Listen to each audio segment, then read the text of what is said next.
Hello, hello. I should be streaming right now. Everything should be working.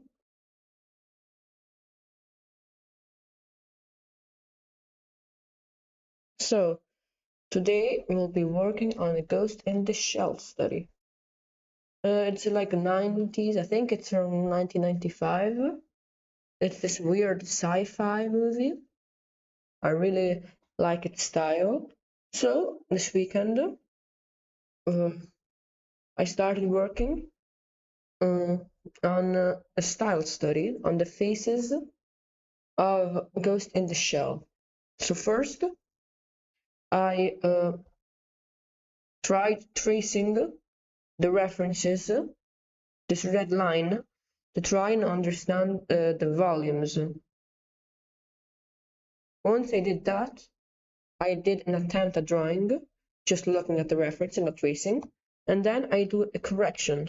So here is the references, here is the attempt, and here is the correction. I already did this study on the face of the main character Major. And then, after I did the study, I attempted doing one without a reference of her face. And I ended up with this, which I do think looks like her character.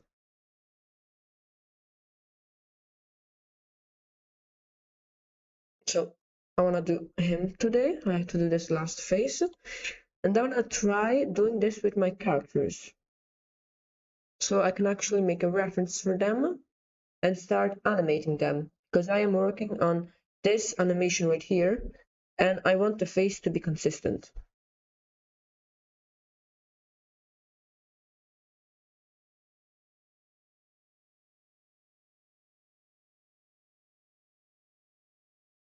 This animation right here.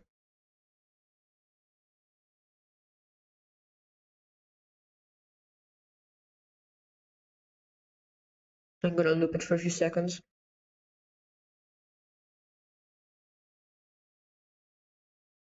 Okay, so that's animation. So I'm trying to get a reference for his face and her sister. And it's just good practice in general. So if anybody has any questions, you can just type them in chat. So now I'm gonna attempt getting this reference.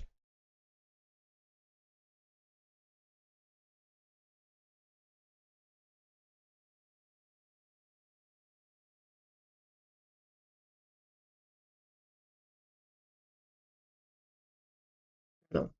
One thing I noticed in this with this character, I don't remember his name. I think it's called Batu, something similar.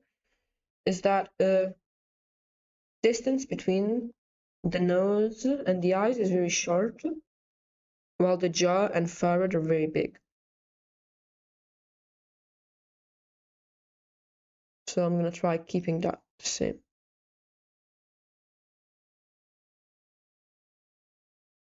Here the jaw is especially big since he's screaming. When you're screaming, the jaw, which is normally like this angle, goes at this angle. So face is longer.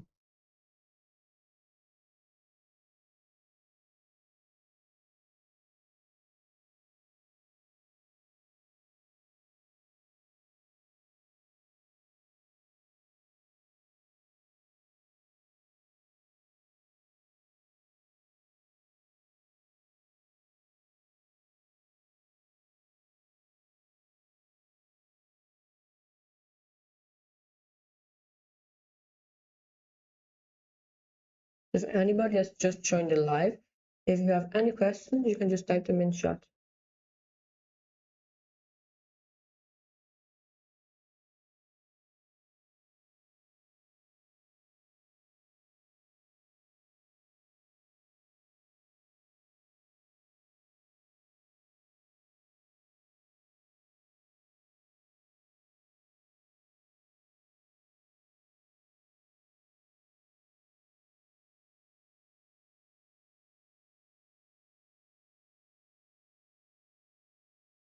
So this is kind of the shape of the mouth.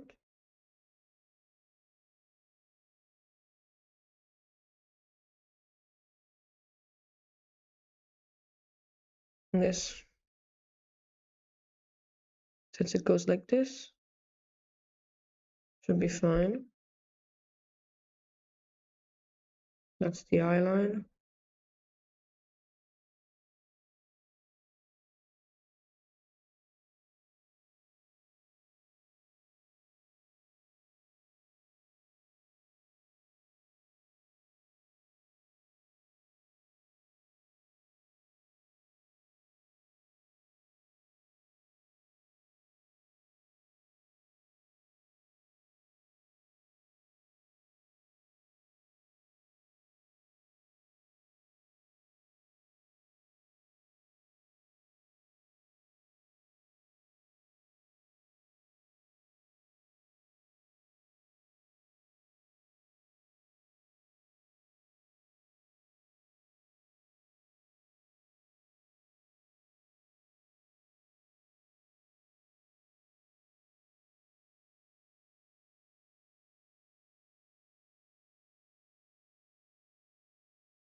So if anybody has any questions, you can just type them in chat.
Oh, I definitely made them out too long.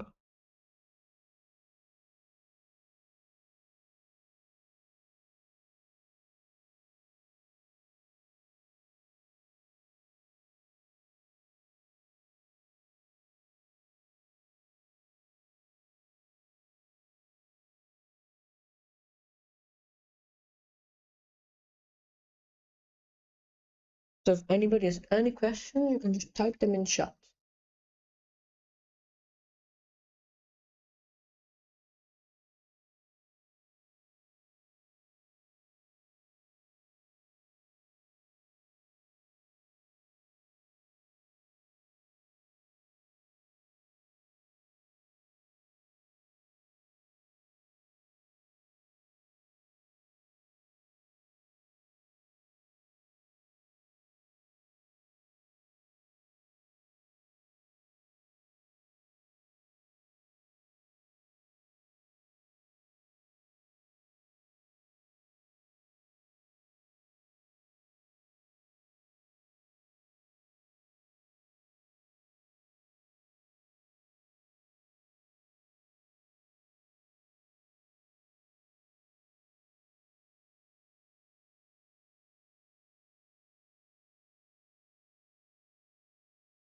So if anybody has any questions, you can just type them in chat.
So if anybody has any questions, you can just type them in chat.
So if anybody's just joined the live, right now I'm doing a study on the style of Ghost in the Shell.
So if anybody has any questions, you can just type them in chat.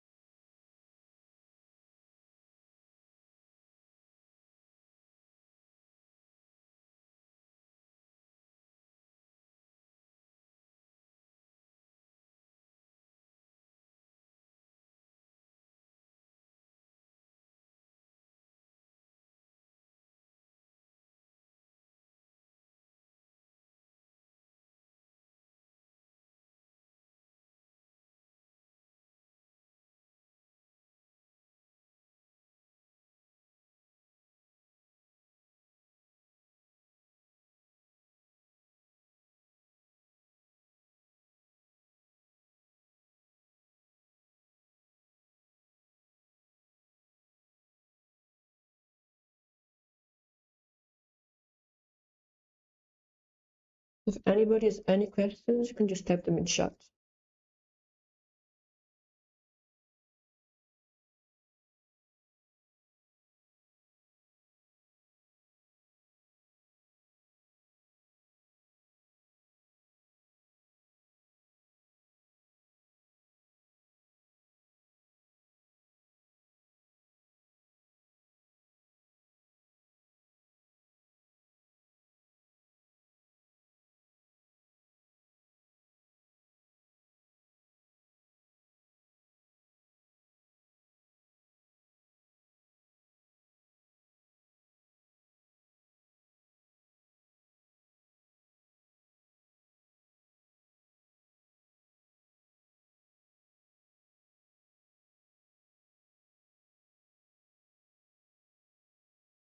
Anybody has any questions? If anybody has any questions, you can just type them in chat and I'll answer them, both on YouTube and Twitch.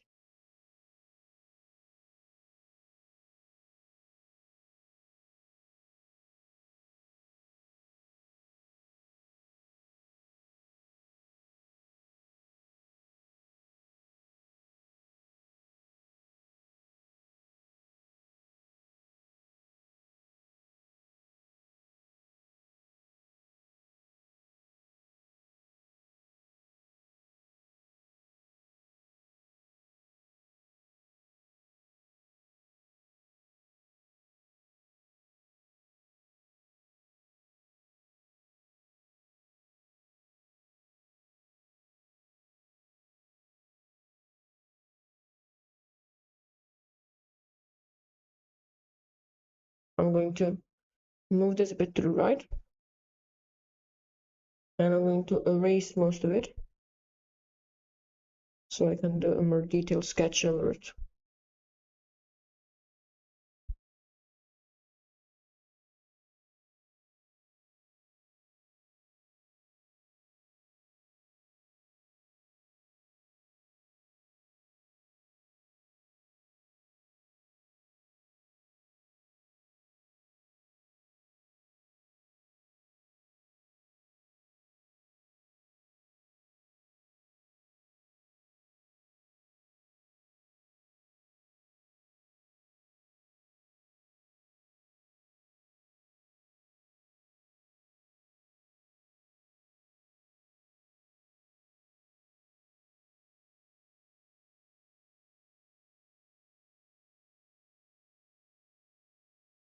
So if anybody has any questions, you can just type them in chat.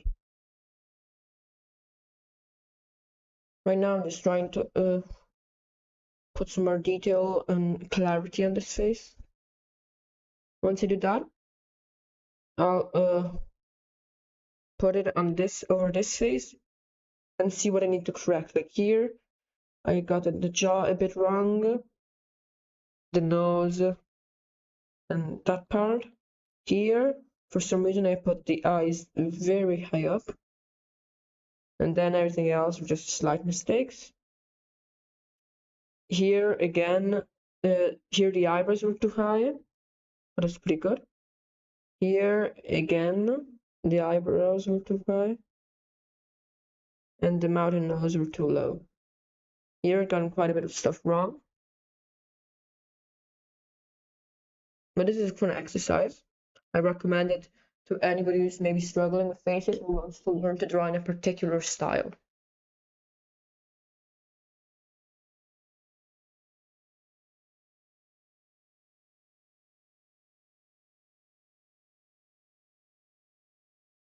Now here there are some folds along this line right here, which divides the side plane of the face and the frontal plane.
Now I'm gonna show these angles. I'm gonna have the like ridge lines here that happen when you like frown your eyebrows. Lines appear along your nose.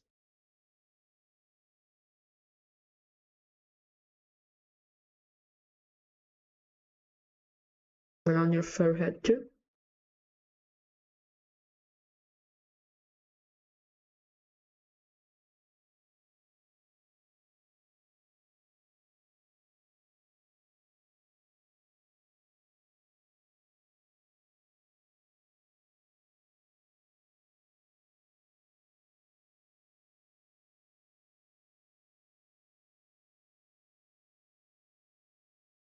If anybody has any questions, you can just type them in chat, both on YouTube and Twitch.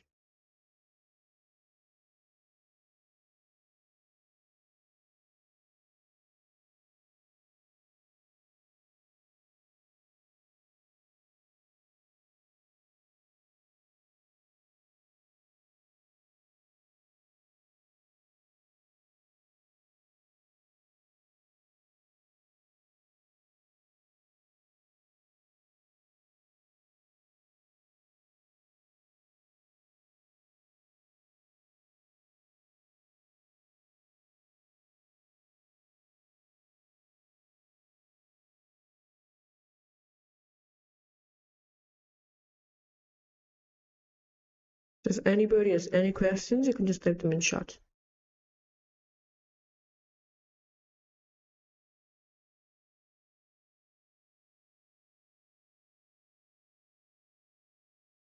He looks so stupid without his teeth.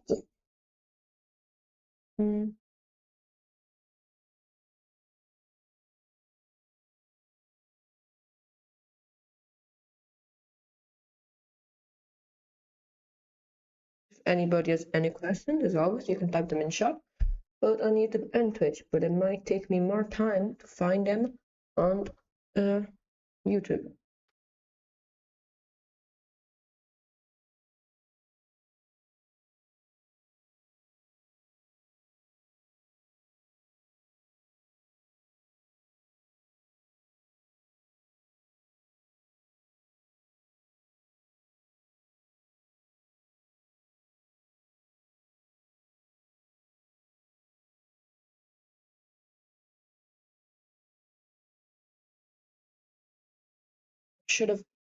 The title should be updated now.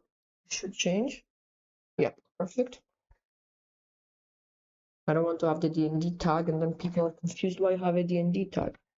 This is step 1 of the plan.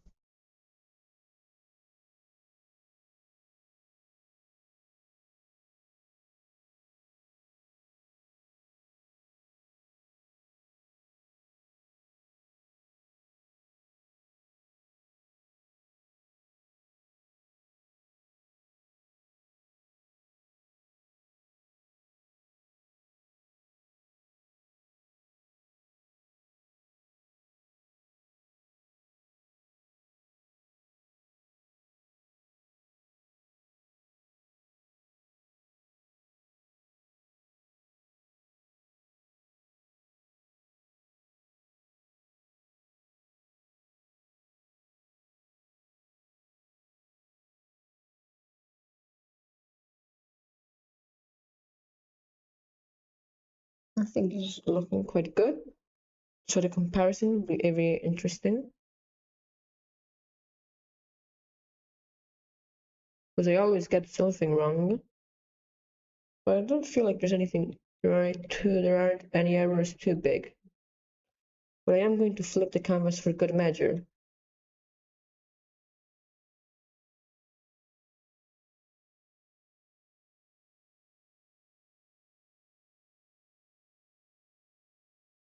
The nose maybe is a bit different.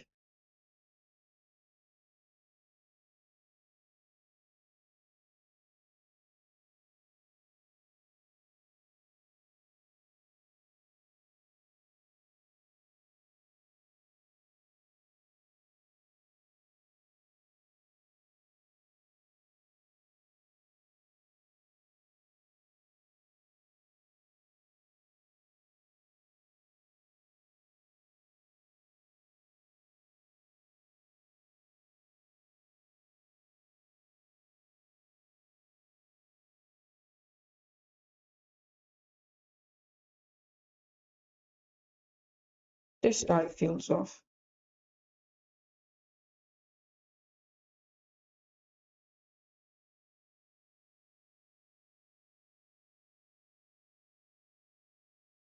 Yeah, the eyes feel off.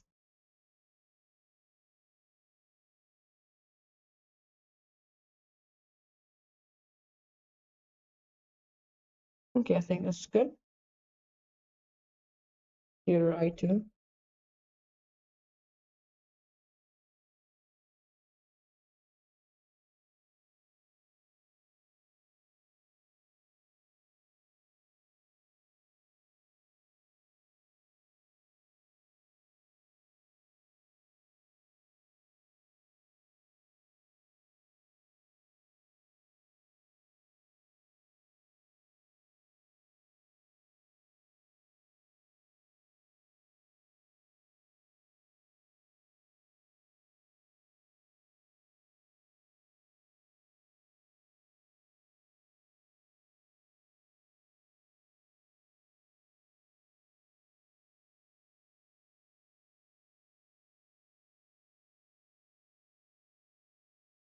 So if anybody has just joined the live, if you have any questions, you can just type them in chat.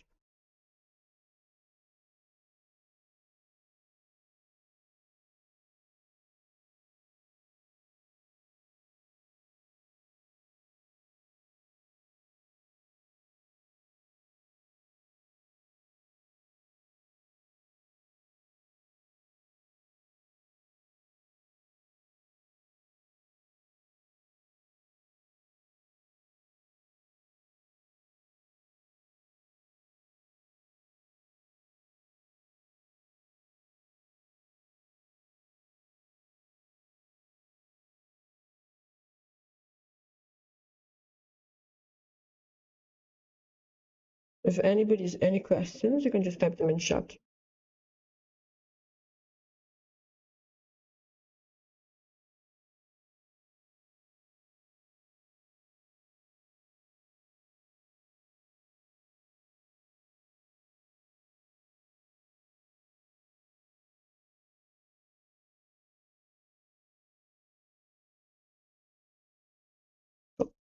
Once you do the hair, I'll do some final checkups and slide and fix some small mistakes that I can find. And then I'm gonna do the correction part, which is the most fun one. Because I get to see what I did wrong, what I can do better.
The mouth might be a bit small.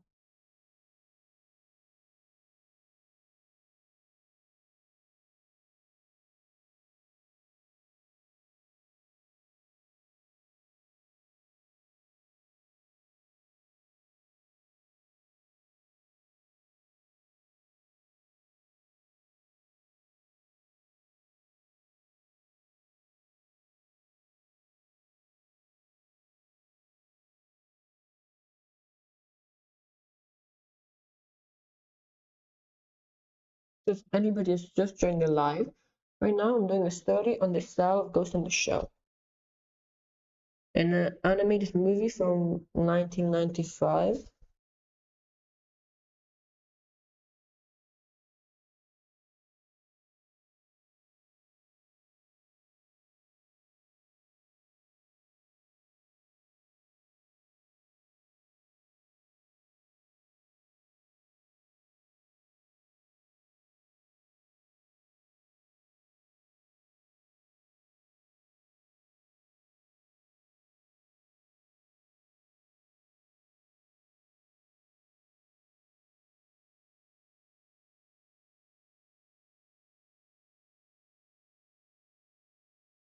So if anybody has any questions, you can just type them in chat.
I'm gonna do this.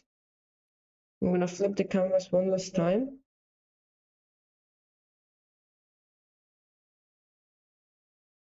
Fix another few small errors.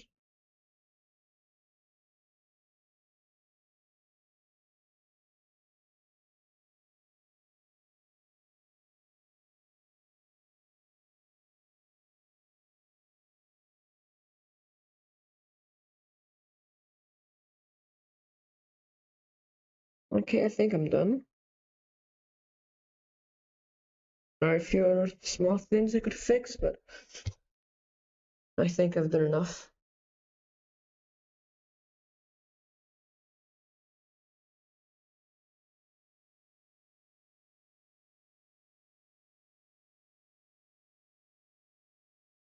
So now, this is the fun part. I'm going to duplicate this layer and I'm going to bring it here to try and find all the differences.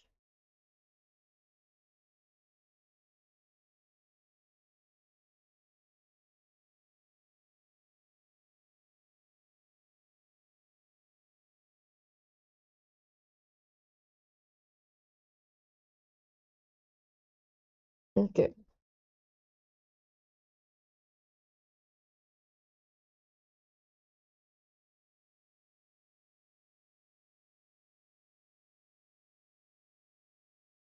First of all, here the jaw is a bit different. Here, there's another difference too.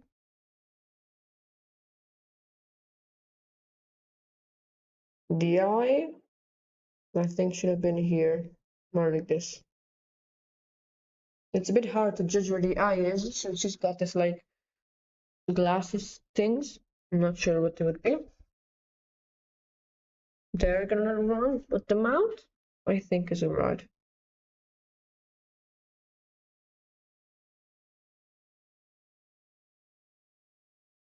It's not exactly where this is where it is in this drawing, but it's close.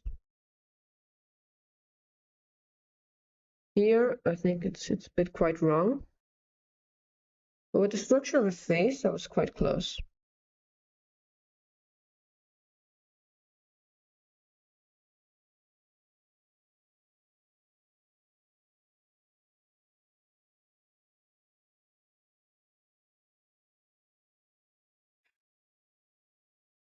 Even with the hairline, I wasn't half off by much.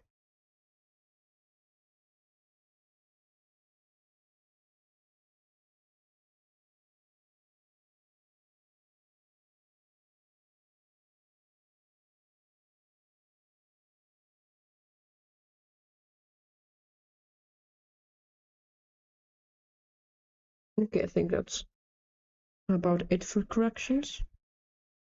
There's some small things I did wrong in the neck, but I didn't pay much attention. Again, but this is weird. Again, I put this clavicle way too low. It's not the first time. Here it happened too. I'm not sure why that keeps happening.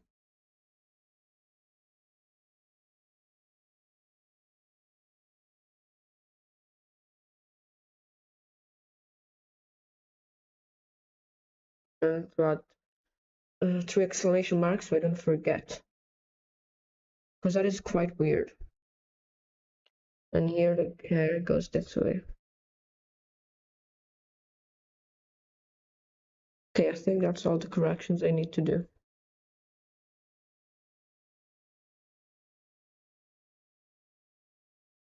So let's see how wrong I've been.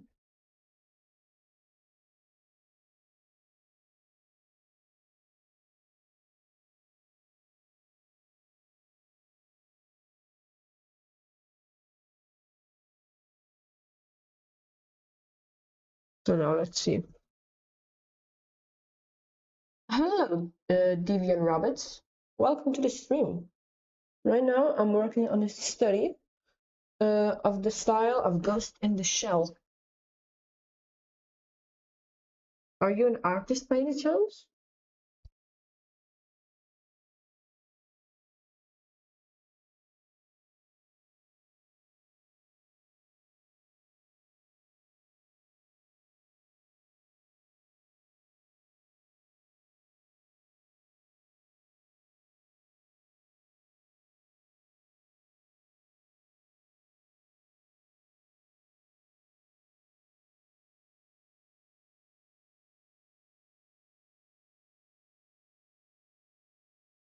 I do more traditional art with pencils. Digital looks so cool though. Yeah, I feel like practicing in traditional. I like drawing with pencil too. I mostly do that. But when I try doing an illustration or something, I want to do a more refined drawing, I prefer doing it in digital because I like the look more. For quick sketches and studies, I usually prefer doing it in traditional.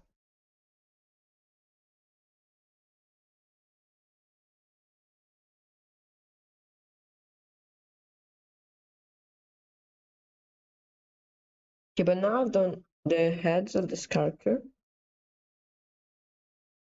So I can move on to doing, I'm not sure how to call it, but like trying to create his face without using an actual reference, just using a like positional reference like this one.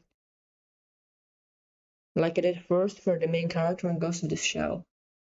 That's 100% fair, plus digital has the undo button, much more manageable. That is true, but I also feel like the undo button is my curse. Let me explain. Every time I draw digital, I'm never confident with the changes I make. So I end up spending 20, 30 hours on a drawing, which maybe would have looked uglier in traditional, but it would only taken me like 5 hours. That's because in traditional there is no undo button. Everything you do stays on the paper. And I do feel like that's nice.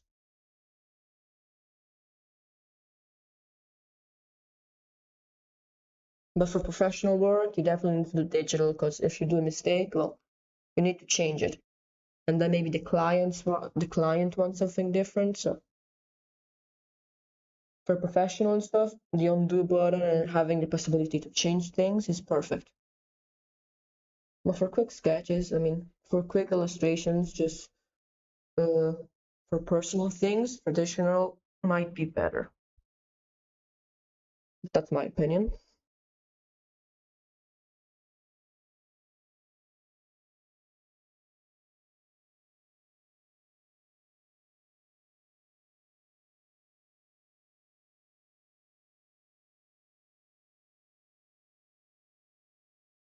I've been seeing ads for some pads that you can draw traditionally.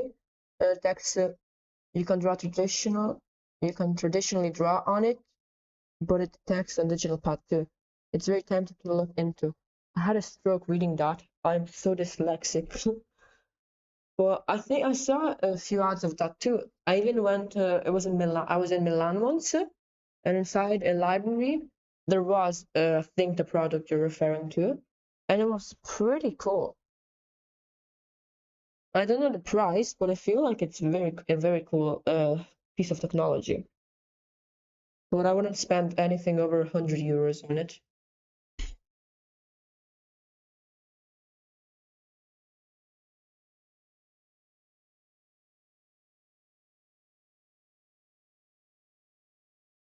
Okay, so now, hmm, should I do this face again? That reference? I think it looks cool. I think I'll do that again. Let's see if I can find it. Here it is.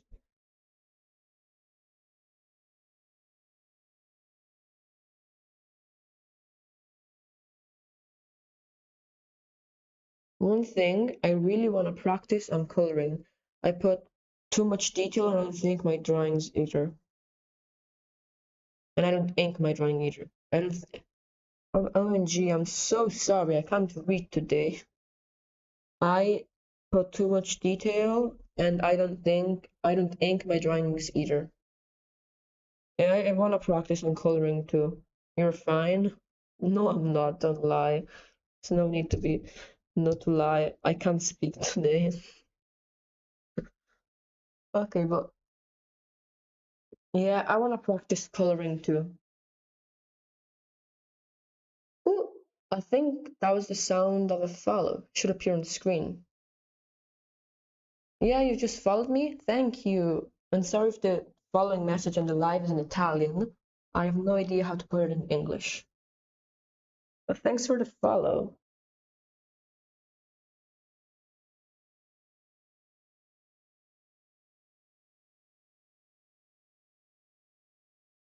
So now I'm going to deconstruct this face. I'm gonna do like in these drawings, I'm going to trace it, trying to understand the volumes and the shapes. And then without tracing the reference, I'm going to try drawing the character like I did here. You can see here that this is the reference when I traced. Then this is the attempt, and here I have the correction. I'm trying to study the proportions of style angles from the shell. I do believe that I don't really animate like they animated in the 90s. The movies were beautiful. I like seeing art streams that breaks down the process. It's relaxing. I like watching them too, yeah. I'm very new to streaming. This is like my second week of streaming now, but it's quite fun. And I do feel like I'm more productive. I'm not distracted by YouTube or anything on Twitch because I have to draw. There are people watching. I can't just start scrolling on YouTube Shorts or something. Okay, so now let's break down this reference.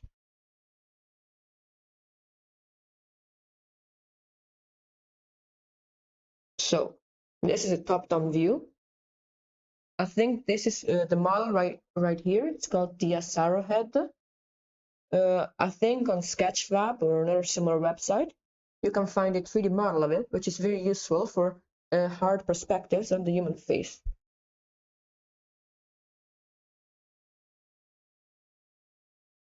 So here's the side view. Side plane comes into play.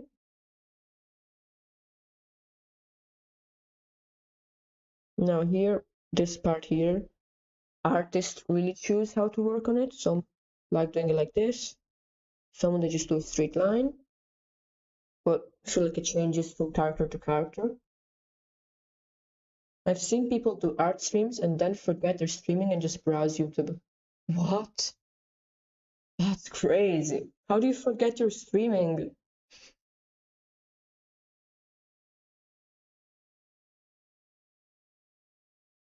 How do you forget? I can't fathom forgetting you're streaming. How does that even happen?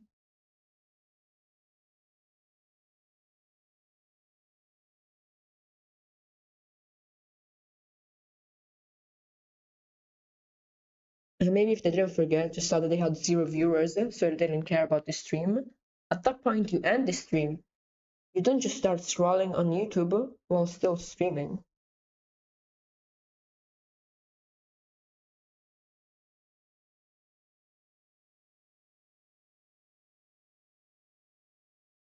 So, even though I'm tracing this reference, I'm going to change some elements to match this character better. So I might make this whole part a bit longer.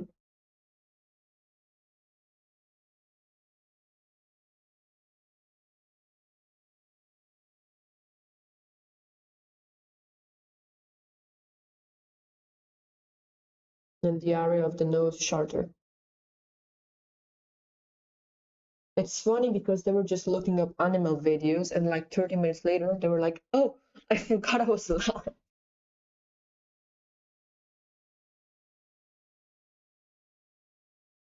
Wait, oh, come on, another bot. Can you see the bot message? There are so many bots. No, I think he's already bound, so you can't see the message. Okay, I can't show it to you, but almost every stream these bots come and they like say best viewers on streamboot.com, which is just a website where you can buy viewers, which is definitely not supported by Twitch, and it's so annoying. They come on almost every live. I'd rather have one viewer that chats than 100 fake bot viewers. Okay, but let's continue breaking down the face now. He has a very interesting nose. With most people, like even the other character, the nose bridge is the important part, which is the frontal part of the nose. But for this character, it's the side part that counts. You don't really see the definition of the frontal plane of the nose, but you really do see the sides of it. So I'm going to try and take this into consideration with this reference. So probably something like this. Then he has a very sharp jaw.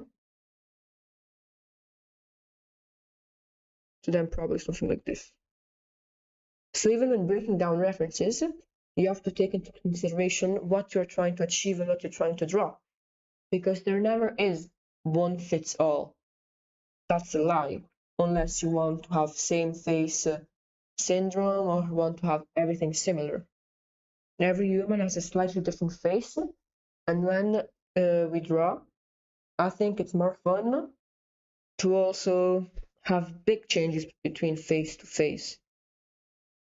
Because if not, all the characters look the same. You can see that in some video games like Genshin Impact. All the female characters have got the same face. So even though this is a universal reference, I used to only draw bridges of noses like Huron Host Club. Huron Host Club. I've never heard of that. I'm going to search it up.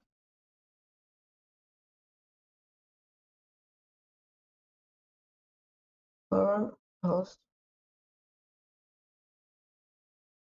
Is it an anime? Or a show? I searched up. It seems to be like an anime.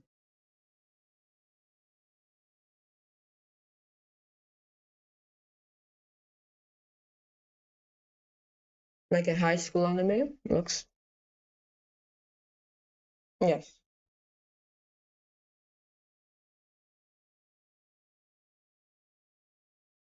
Yeah, I mean, you used to draw on the nose bridges like in that. Yeah, modern anime also has like lots of same face syndrome. Because they have a very simple way of doing the face. And there's nothing wrong with that.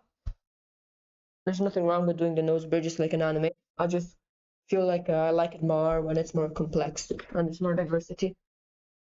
They have a simplistic style sometimes where they draw either no noses or bridges of the nose from the front perspective. Yes, that's very common with anime. But I think I do struggle to draw like a modern anime face. I've never learned that. I don't think I've ever learned drawing like normal anime faces. Most people start from there. I just never tried that.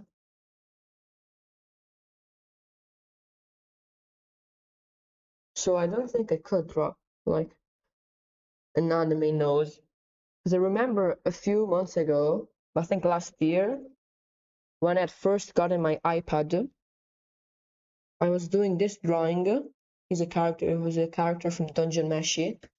And I spent like so many hours just trying to draw the nose because I wasn't sure if I wanted an anime nose or something else. I'm going to show the time lapse because it's crazy. I had this nose at the start, and then I started redoing it and redoing it and redoing it and redoing it. I had no idea how to do it. So pretty? Thanks.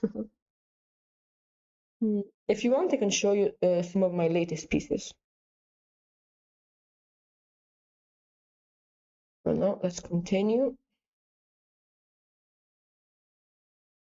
with this face. So he's got surprisingly small ears. But it's probably because he's got a very big head. So the ears are probably normal dimensions. They look small compared to the rest of his face.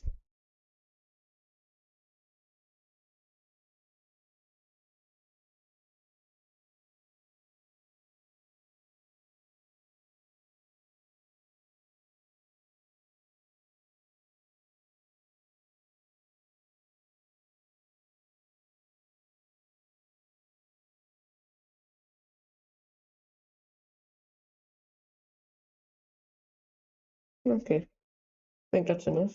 See? Yeah, I mean, that's a very quick, simple breakdown, nothing fancy. I've done that too. I don't usually draw nostrils. If I do, It's not super detailed. Yeah, I like that style too. But I think I do quite enjoy drawing more not realistic things, but with like I like drawing noses and such. I have a few drawings, so I think you can see that here. I don't remember how I made the nose. No, wrong file. Here, I made the nose like this, but even in this drawing, I went through lots of iterations. This is my latest drawing. I am trying to animate this work, but I am struggling a lot.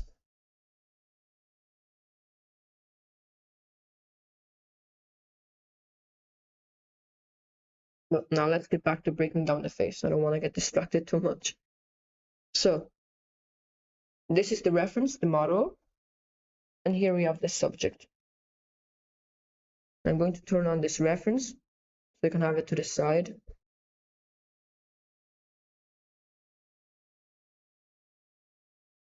I'm not sure what happened here, but whatever. I'm going to continue working on the nose.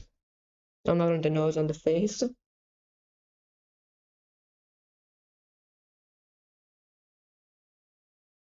Right. I also have to keep in consideration some of the lines that I made at the start of the first reference, because in Ghost of the Shell, in most styles, the face is divided equally into thirds. So the eyes go here, the nose goes here, and the mouth goes here. And that's where the hairline starts. But in Ghost of the Shell, it's not 1/3, it's not equal thirds, but the line between the nose and the eyes is the space between the nose and the eyes is smaller than the forehead and the jaw. You'll have to keep that in consideration while making this. But I also have to keep in consideration that this drawing is in perspective, so it won't be the same.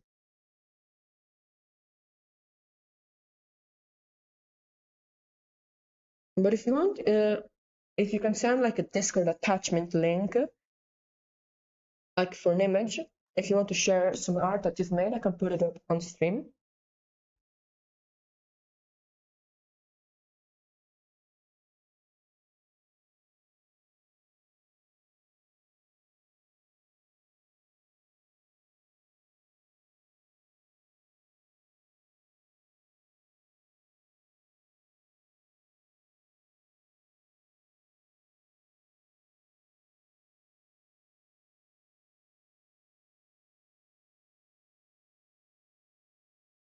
Do you have a Discord for stream, or is it just a personal one? Yes, I do have a Discord. I'm going to send the link in chat.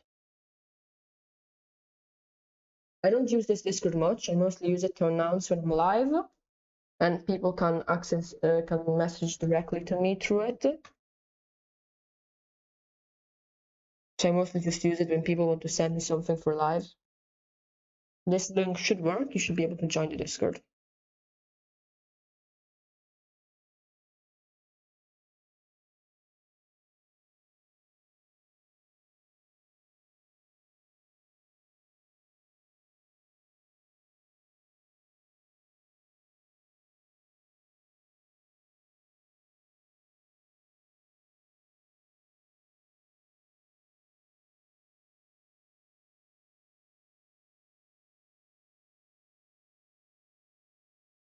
This link should work.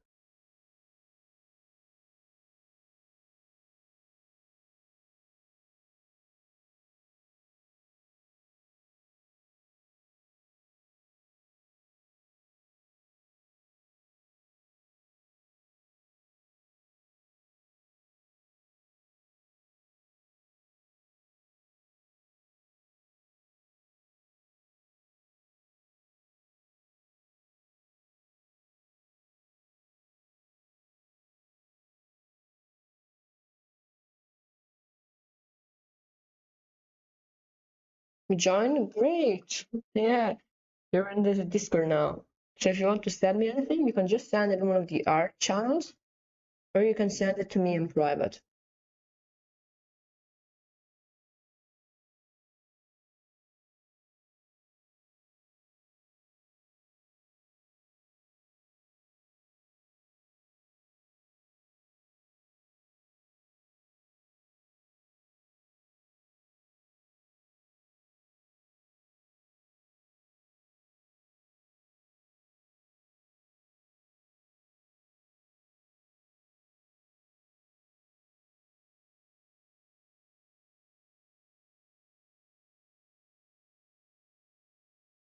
No, this nose is way too big. He's got a weird nose.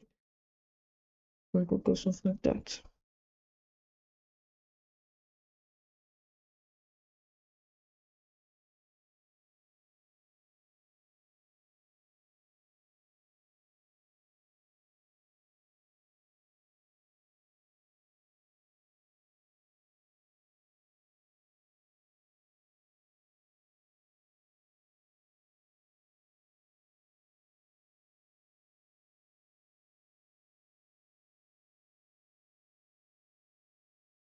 Maybe I'll post some art in the art section. Cool.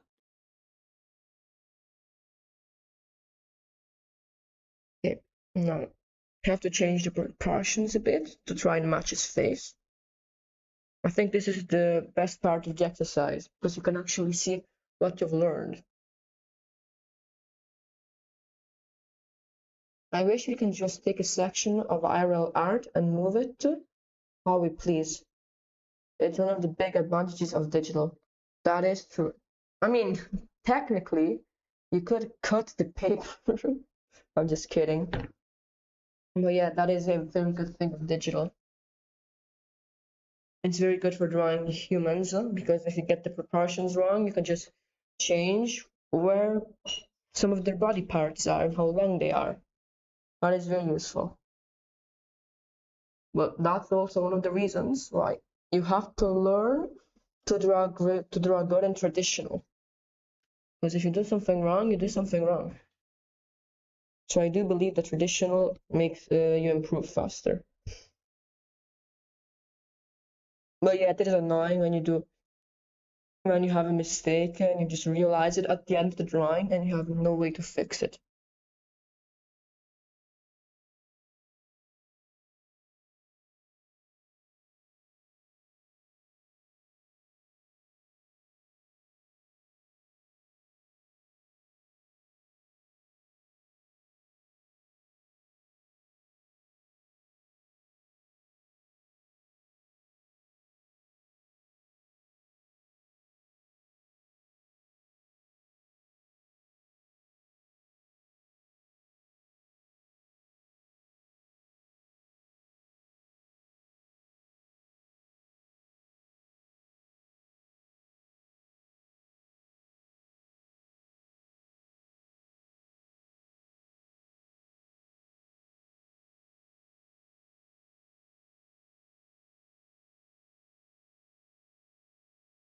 So yeah, digital definitely have its advantage. Definitely is better for professional work and illustrations.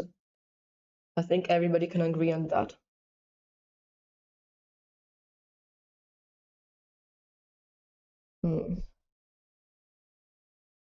But there are some things you can't really do in digital, like some textures and stuff. Some effects you can only obtain through traditional art.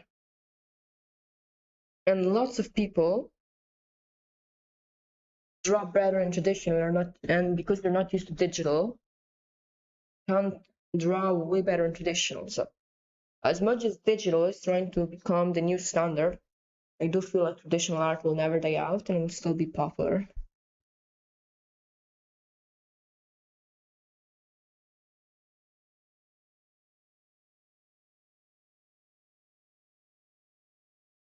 So if you have any more questions or things you want to share, you can just write them in chat.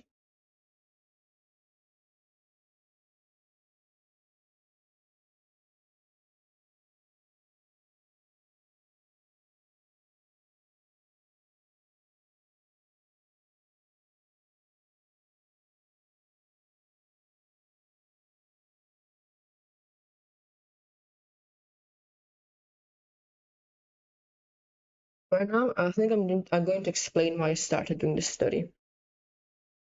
I was working on this animation that I started like a few months ago, maybe 5 months ago. And I've improved a lot with drawing faces since then, but I'm still struggling to keep them consistent. So I was thinking of doing this exercise based on one of my favorite movies, style-wise. Try and get an idea, decide how my character should look like, what his proportions should be, so then I can have a consistent face in the animation.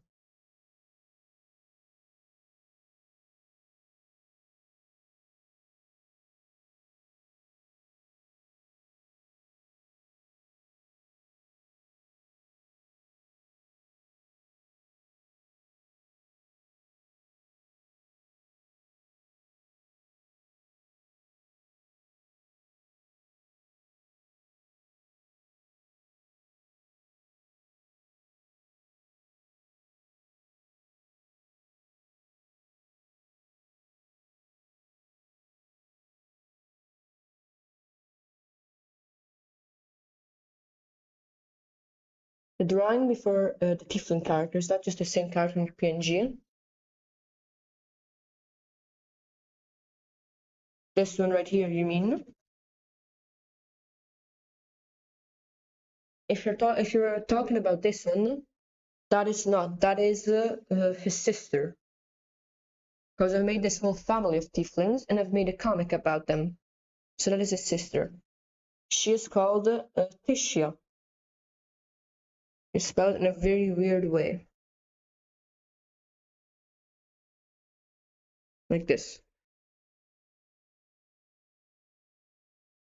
Okay, you can barely see that. Let me grab a better brush.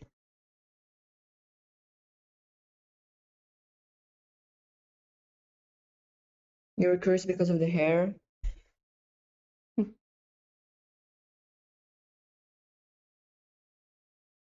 But if you want, I can show you the comic that I'm working on, where she is the main character. I could show you that.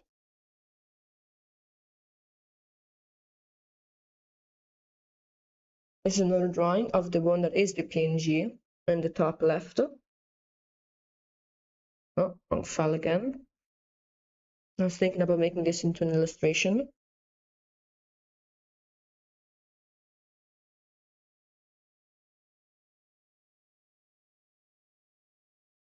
Okay, if you want, I'll show you the comic. You said you want to see the comic, so I'll show you. I'll translate it because it's in Italian. So I'm sorry about that. Okay, but the story, this is like page 0. This is the context before the story starts. So I'll translate what it says. Misitus was born in a cult of people that use magic. But unfortunately, he was born without it. So his whole family hated him for it. Because he was born in this family of sorcerers that were in a cult. And these people in the cult felt superior to all other beings that didn't have magic. So his family hated him, and only his sister Tisia cared for him and taught him things like how to live, how to hunt for food, how to read. So his sister was basically his only connection point. That's so sad and sweet. Yeah. So one day while her sister was doing fencing practice, she overheard her parents and some other members of the cult talking about sacrificing her brother Misitos to reobtain the magical blood in the family and prestige in the cult. So she discovered that they wanted to kill her brother. So she was super angry and knew that she had to save him, but she also knew that by herself she couldn't do anything. She was too weak against the whole family and the cult. So that night, so this is still a work in progress, I haven't done this page yet, but that night she stole the most precious family in the sword, and in that sword there was a crystal, and in that crystal she called for this entity.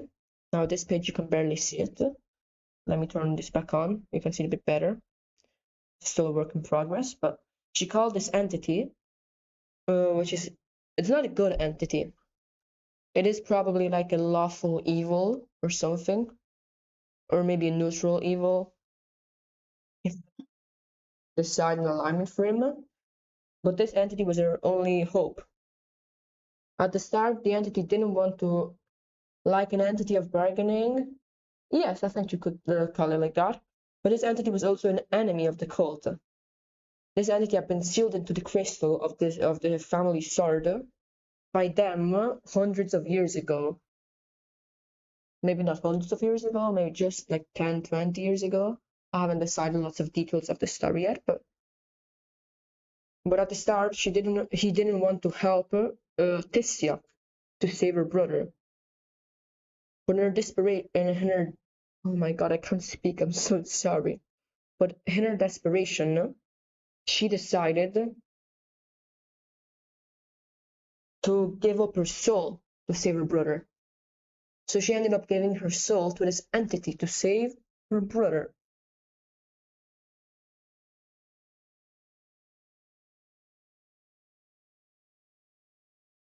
So then the day after, at the arena of the cult, they started fighting. She called for this entity through the crystal, and they started fighting all the cultists. And they managed to defeat them. But when their sister was getting ready to save her brother, she was running towards him, ready to free him from the chains. Their father got in the way. So she had to fight her father. But in the end, she managed to win. And she saved her brother. She gave him the sword with the crystal inside. And then on the battlefield, she died, having lost her soul and fulfilled her purpose, while the entity brought away the little kid Mizetos. So that's the story. And Mizetos is my D&D character. He's a warlock, and this entity is his patron, even though he doesn't like him, for obvious reasons, since he's the cause of the death of the sister. So now Mizetos lives alone in the suburbs of some cities. He hates his cult, and his cult hates him. So that's the story. And now I regret killing his sister, because she's actually my favorite character. By the way, when this whole thing happened, she was only 15. Just to make it even more sad. So this drawing is like a tribute to her death, because I regret killing her.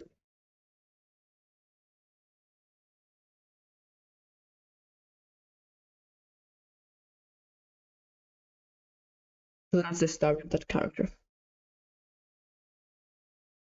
Oh, what did I open? Oh, that's not good. Procreate just crashed.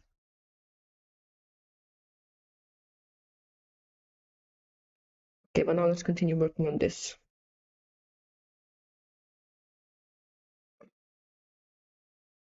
Yeah, so that's the story of my D&D character. How much time passed from the backstory to the D&D character? I'd say the D&D character is probably 17, so 10 years. 10, 5, not more than 10, but definitely more than 3. Something in between that. But I haven't had time to play him yet, because right now I am the DM for a campaign that has been lasting for a bit more than a year.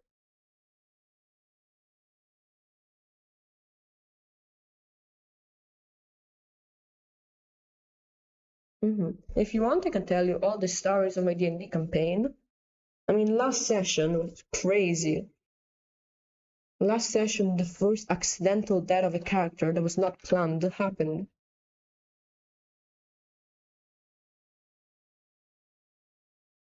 I need to tell the story about last session. My players are still going crazy about it. So, I'm gonna give you some context about the world first, if you want. If you don't care about the D&D world and just care about the drawing, you can do that.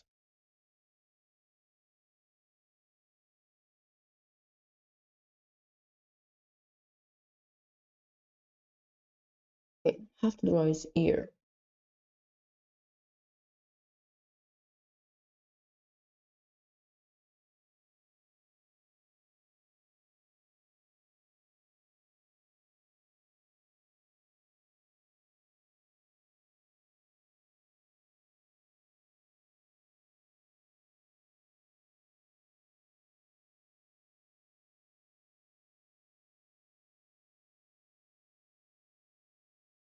So you tell me if you want to hear the D&D story.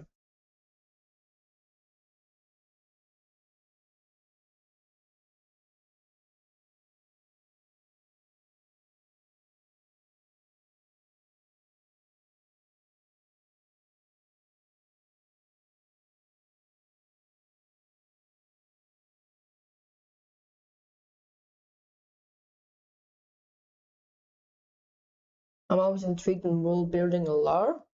Okay, well, I hope my players don't see this, because I'm going to spoil a few things of the campaign. I'm going to try and keep it. I'm going to try and keep some details hidden. But the main concept of the world, as they know, is that the god of death was killed and someone replaced him. And this person that replaced him is now using the power of the god of death to try and obtain control over the material plane. So now in this world, portals are appearing, through which undead, zombies, and skeletons are coming through, trying to obtain control of this world. So that's the main concept. So the party's objective is to defeat this fake god of death and stop the conquest of the world from the dead creatures.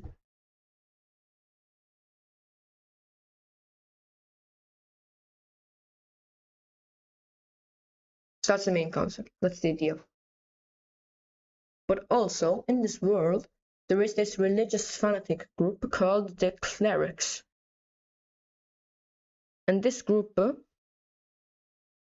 well, first, it was just this group that went and raided mermaids and sirens' home to harvest their fins. Like, in the real world, there's shark soup. So lots of sharks are unfortunately killed every year for this soup. In this world, there is siren soup, which is said to have some magical curing powers. There is this group, but they have allied with the fake god of death. So these are the main enemies of the campaign. And last session, the party, which has a half-elf wizard, a little siren girl who has escaped the clerics, but her brother has not, and an extremely strong and buff dwarf, which is the strongest member of the party. And they were doing this sea battle. Great fanatics with backing of a godlike being. Yes, my players have been struggling the past few battles. The last two battles I've had to retreat because the enemies were too strong. Now next session I'm going to give them an easy win, because they're starting to think that the battles are a bit too hard for them. Well, in the last battle they were doing this naval battle, so they had every character had their own ship. They had control over their ship, and the enemies had other ships. So there were like 6 of the party's ships, but there will be like 4 of the enemy's ships. And the enemies were using sirens as slaves on their ship. They had some sort of mind control spell on them. So the sirens in the water would drag the ships, they would push the ships, while the sirens on top would be sacrificed for their blood and heart to cast necromancy and other spells that require the humanoid blood.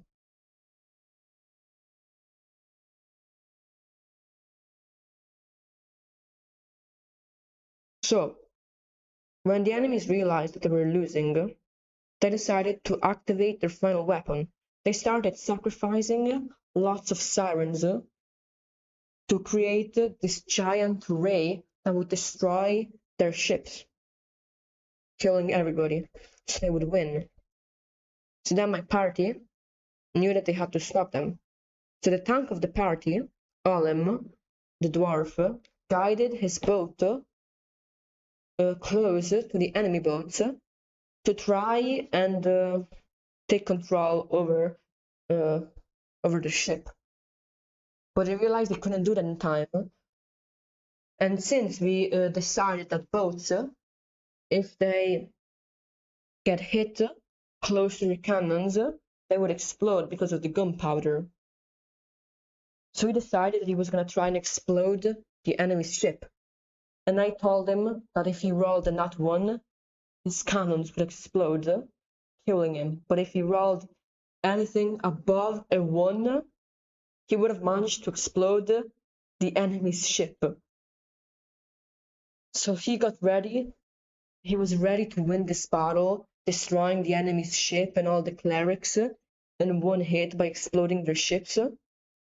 So he even said, for good fortune on the straw, he washed his hand, he got like salt, like it was a little ritual, and then he rolled the die in her giant dice tower and rolled for like 5 seconds before landing on a natural 1.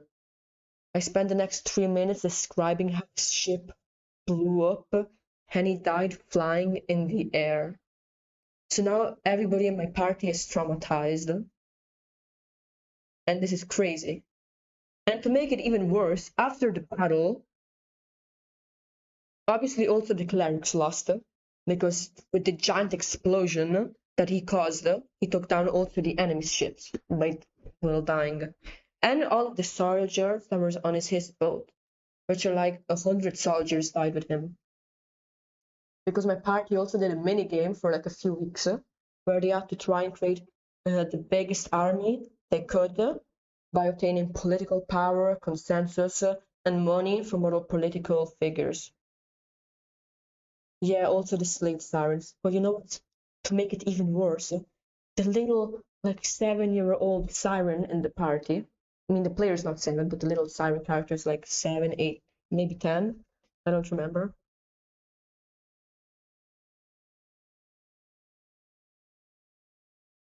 So the little siren that had lost his brother to the clerics a long time ago, but she didn't. I need to think how to say this. Even though the clerics took her brother away, she thought that they were still playing hide and seek. She was like in denial because she was a little girl. But at the end of this battle, when she started swimming around trying to see if there were any sirens alive, which there were some alive, not many, but there were a few alive. But then she found the corpse of her brother slowly going to the bottom of the sea. So now she's traumatized. My character has wrote the 5 stages of grief for her character. My players wrote the 5 stages of grief for her character. So yeah, so they were pretty traumatized after this session. But once they came back, retreated, they went back to their city, they had found out by some of the other gods decided to help them. The god of peace walked towards them and promised them help to try and defeat this evil being that had replaced the god of death and now had been corrupted by power. Okay, so that's the lore. And that's the second character death. But the first one was planned because the player wanted to try a new character. This one was not planned at all. And now the party is going crazy because that was their strongest character.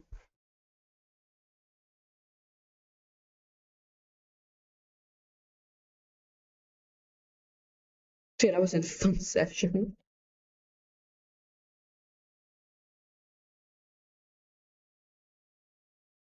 You know what DM said? You know what DMs say? Little childhood trauma builds character. Yeah, that's true.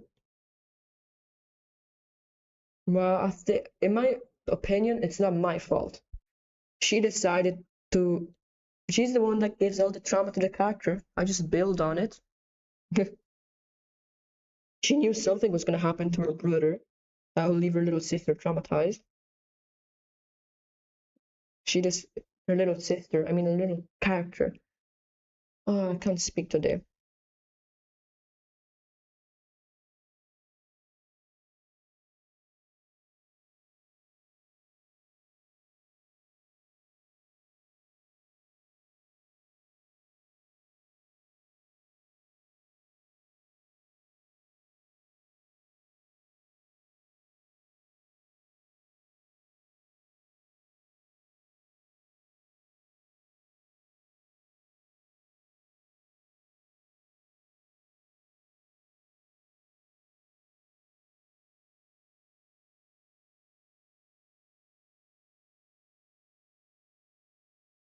I have a D&D character too, and they haven't lived the most peaceful lives either.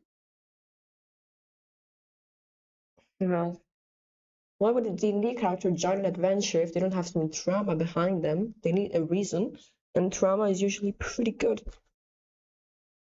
I mean, what fun would it be to have a D&D character without trauma?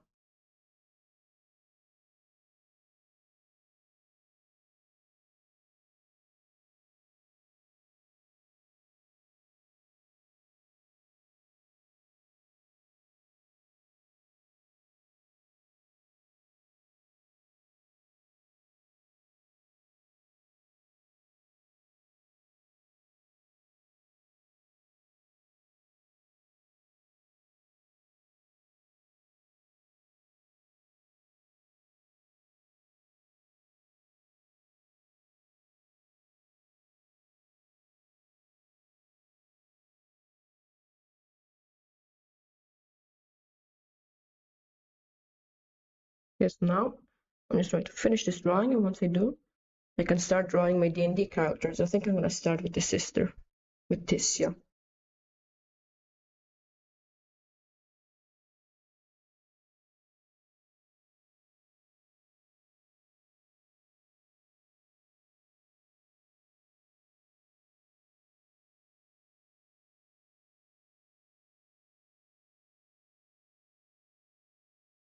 There's always a kind of character that is happy and wide-eyed and becomes traumatized throughout the campaign, like the Siren Girl.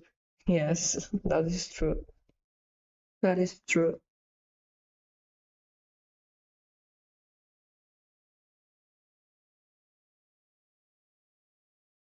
And then the wizard. The wizard is already traumatized and depressed, but he also has the player decided that he wanted to have a debuff because when this character was born, he was blessed by the god of death. So he has some death-like abilities and some death-related magic. But one of the debuffs that this magic has is that if someone close to him dies, even if it's hundreds of miles away, he feels it and he feels sick. He can't do anything for days and days. So all the characters in the campaign are quite interesting. But we are getting excited to finally finishing it because we want to play some other stuff, and it's already been like a year and a half since the start of the campaign.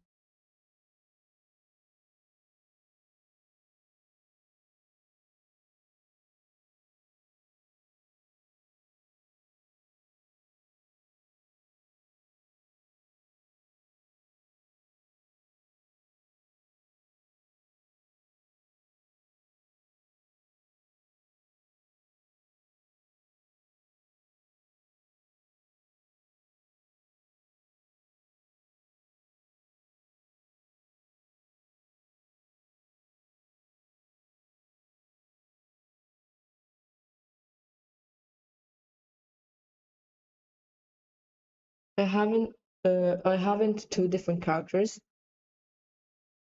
They're both fish out of water characters because they've never experienced society in the wide world. One has more. Oh, I have. Okay, that makes more sense. But one has a more positive view, while the other has a much darker view, much more dark view. That seems like a pretty cool concept. If you want to share any lore, feel free to share it. Oh, I saw that you posted something in the Discord a few, like 20 minutes ago.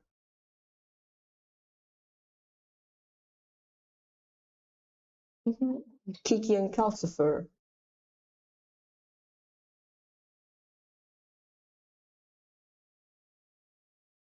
I should be able to add it on stream as an overlay.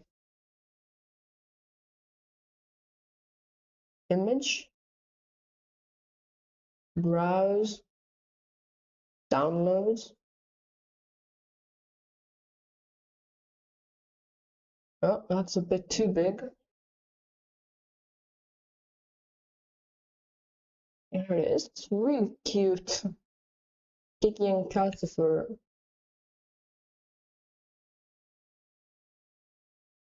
I love Ghibli movies. I think Kiki is my comfort movie. When I'm sad, I don't know what to do, I watch it. That's such a cute drawing. Here's another curse. May all your bad luck burn. What's the name of the little black dust dots? They're in Totoro. Totoro. I forgot how to say that.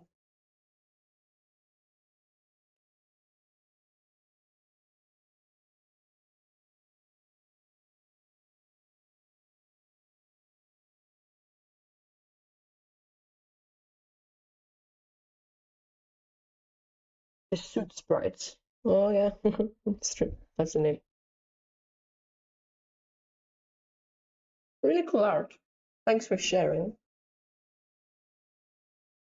Also Spirited Away. Oh yeah, they're also Spirited Away. I forgot.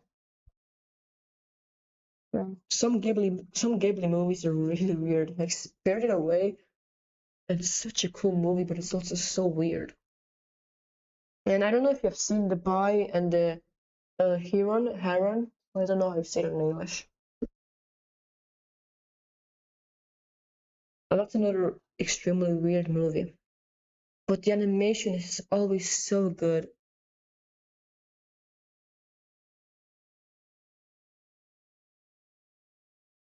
I haven't seen that one, but I heard it's very good. It is, but the story is, I think, for me, it was very confused. I can feel that there's lots of intention behind it. I would need to rewatch it to really understand it. But it's still such a beautiful movie.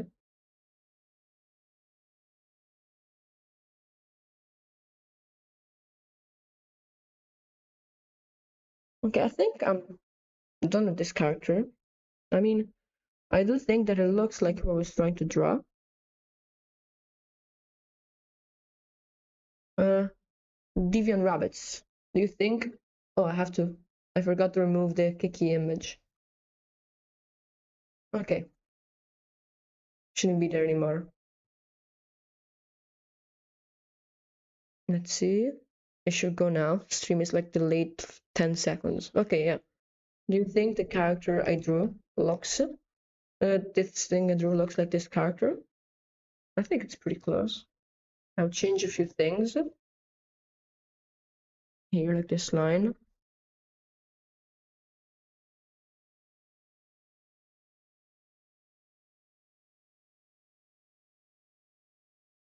Yeah, it's pretty good. Okay. Then I'm going to add some just flat coloring. Or something quick.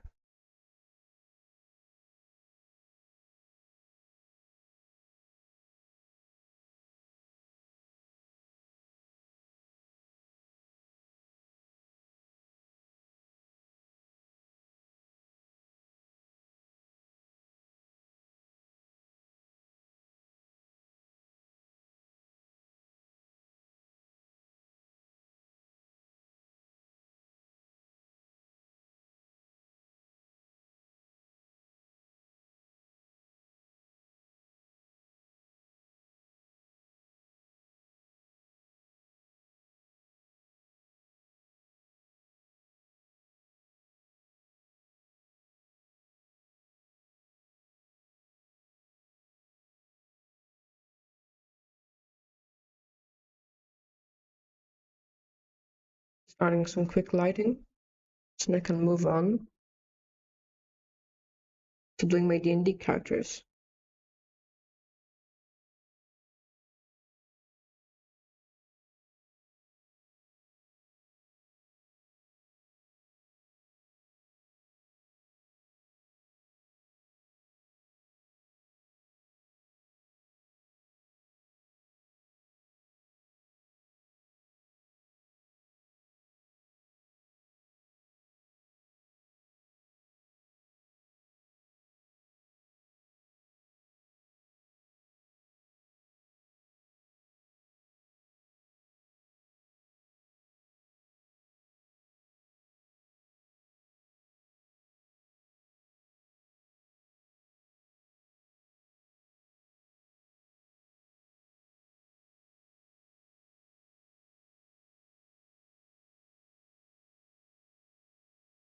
Okay, I'm going to move on to try and draw my D&D characters. So first I'm going to start with Tessia, which is the Tiefling girl that you saw earlier.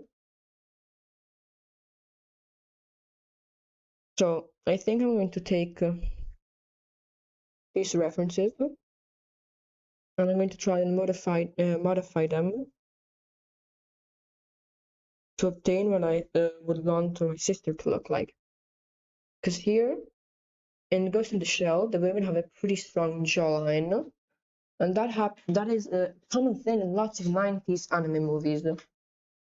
But I do think for her age, since she's 15, and my style I want to try and achieve, I should reduce her jawline. But I think it's very interesting how different the style is from 90s anime movies to today.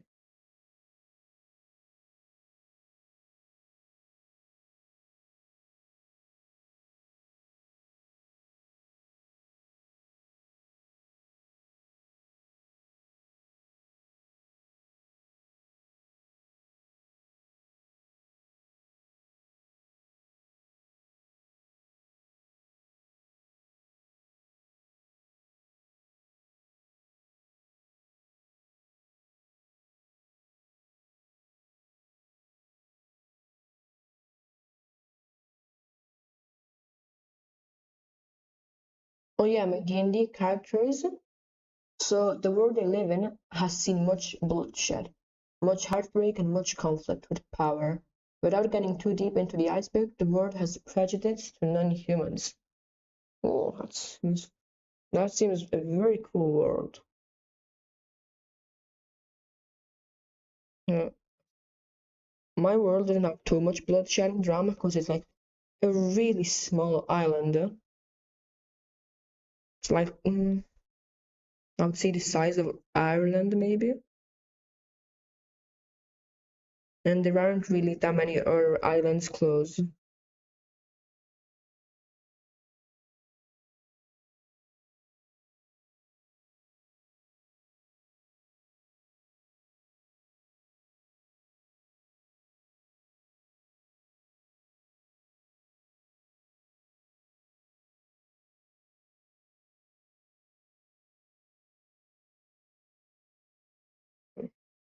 But yeah, prejudice and other things similar do make for interesting things in the D&D world. They definitely help with giving the characters a reason to do what they do, and just building up some drama and tension. Long ago, non-humans were enslaved and rebelled against their oppressors, but the enslaved humans that helped them turned against them. Since then, the non-humans, mostly elves, went into hiding. Most of them used most of their magic to seek refuge in a deeply magical, seeded forest that no one can traverse. That's pretty cool. So, are the characters humans trying to destroy this forest, or are the characters non-humans trying to reobtain freedom and such? Or is the objective not related to this?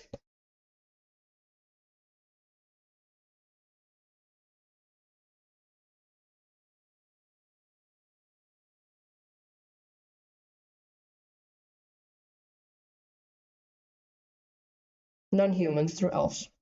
Okay, so I guess their enemies are probably the humans.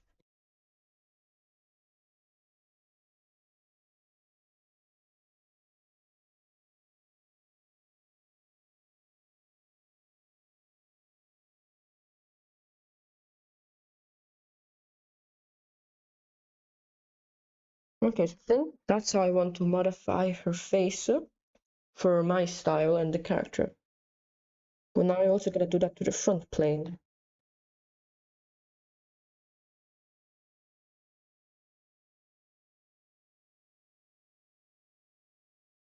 So here I wouldn't change much except the jaw.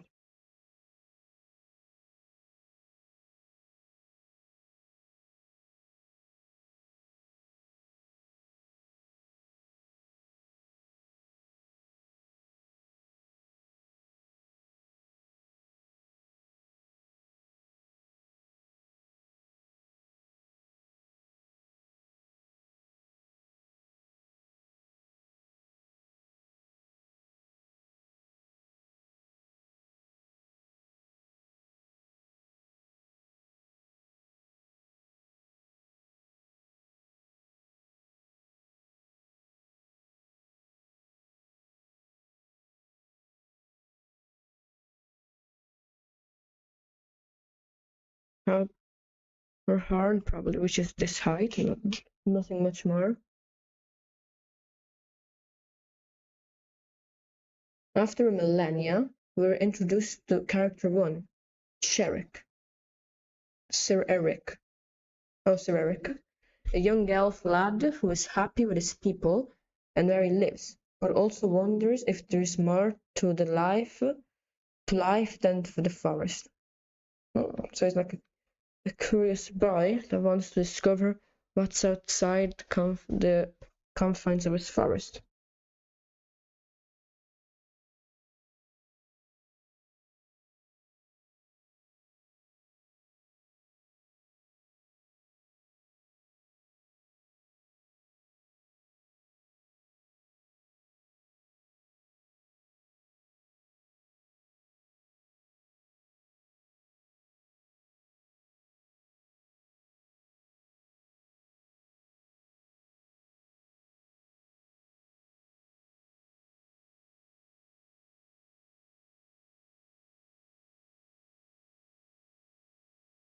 That seems like a pretty cool campaign. Now, have you already started playing, or are you still like in the intro?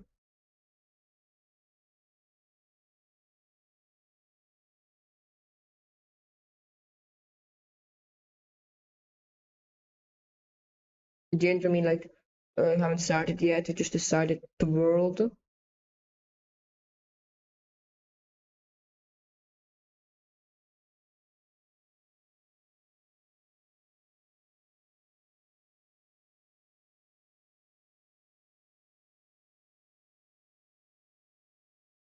So now I'm just trying to modify a bit the model, the references I used earlier for major from Ghost in the Shell, to try and get some references for my tiefling. Go see.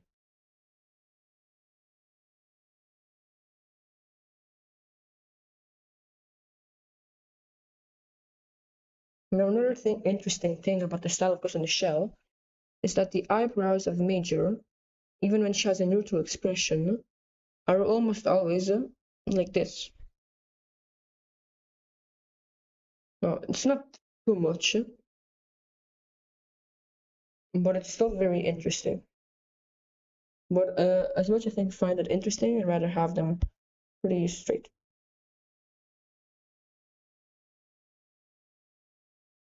He's never been out there. Everyone has always lived in the forest as far as he knows. He's been told of lands of grainy sands, some of lakes that are larger than he could ever imagine, and whispers of lands in the sky. To him, they're just legends, though. And that's cool. He doesn't know the story of the world outside the forest.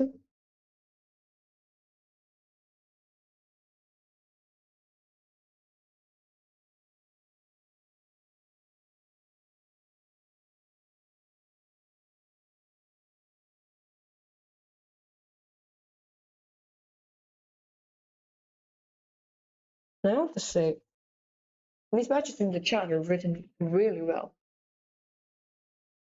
I can only wish I could write that well. I suck at writing. But that is all. Just the backstory for my characters. When I start the backstory, I keep writing and writing. I am so bad with my characters because I almost never give them backstory. I just draw and have some loose concepts of what happened in the past. But now, sorry if I have to interrupt the stream, but I will take a 5-minute BRB break. So I'll be back before 12.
I'm back. Break ended. I'm gonna lay down. I'll try not to fall asleep, but if I do, I'm sorry. If you need to sleep, please do. You don't have to stay up to watch my stream. If you need to sleep, please do sleep. I'm still here.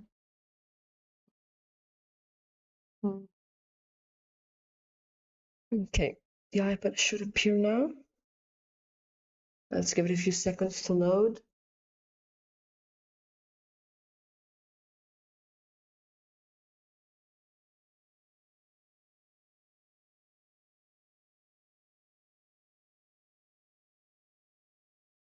Yeah, okay. Okay, so now I think these already are pretty good references for the sister.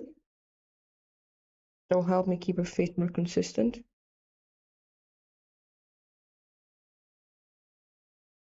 Here her neck, even the neck. You can see that characters in the past in the 90s were drawn in a more realistic and what today we would probably call a more masculine way. She has a pretty big neck, a strong defined jaw. Today you wouldn't find such things. And I feel like that's very interesting how anime has changed in the way it looks.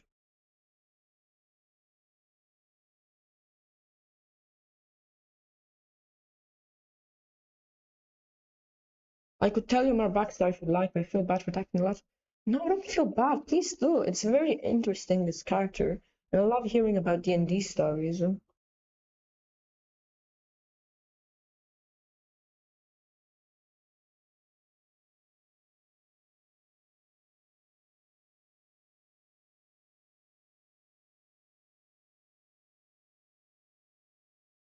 Oh yeah, I've noticed that she doesn't look like the token pretty feminine face. That is true, yeah. And I think that's very interesting because lots of the characters in old movies were like that. I mean, maybe she was drawn a bit more masculine on purpose, but again, lots of the characters have more defined chin and other elements. Now they've got all small noses and rounded chins. Like they will probably be today. They will probably be more like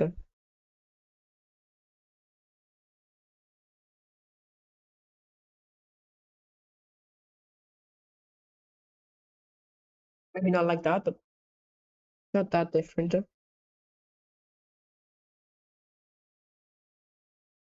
Probably be something like this, maybe. Less chin, smaller noses, big eyes. Maybe that's a bit exaggerated, but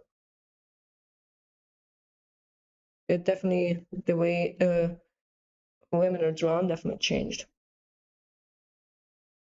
And also the animation definitely changed because in these old movies there is so much attention to detail. The characters have very natural movement. There are scenes where they're getting ready for fights. They're like putting their weapons. They're getting like ready. There's so much attention to detail. There are like splashes of water, and I do feel like that's not a thing in recent movies, like in the past 10 years, except for a few studios and such, like Ghibli, who's still keeping the style consistent and beautiful hand animated. But even Mappa, which is considered the best animation studio, because of their times and the way they're overworking their poor employees, they don't have these. They may have these incredible fight scenes with all these effects, impact frames, and everything. They don't have simply all background scenes or things that are in fights. Haven't got that much detail and things going on. Well, old films are beautiful for that. So I wanna watch this week a few 90s films to believe that they look really good. So if you have any recommendations for old anime movies, please drop them in chat.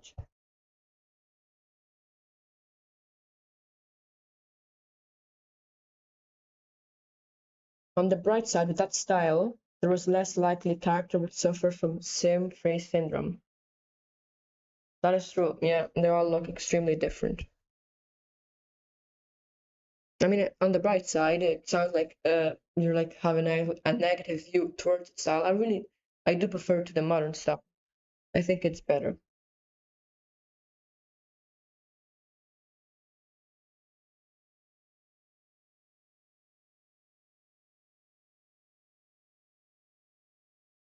Okay, so that's Tissia. And now, if I want to draw the male, Mizithus, the character in the top left, that will be harder.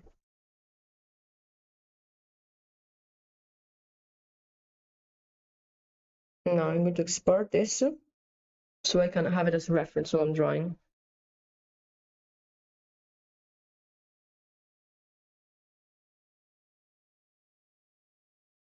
No, wrong button.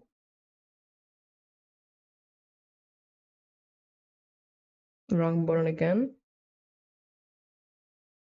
Okay. Oops. Oh. Shit. One of the movies that definitely had me confused for like a few seconds is Akira. Great movie by the main character of same face syndrome and her clothes set them apart. I have just recently watched Akira 2 and it's extremely weird. I still haven't understood the plot. It's a very cool movie, but I don't get it. I know it's a weird story.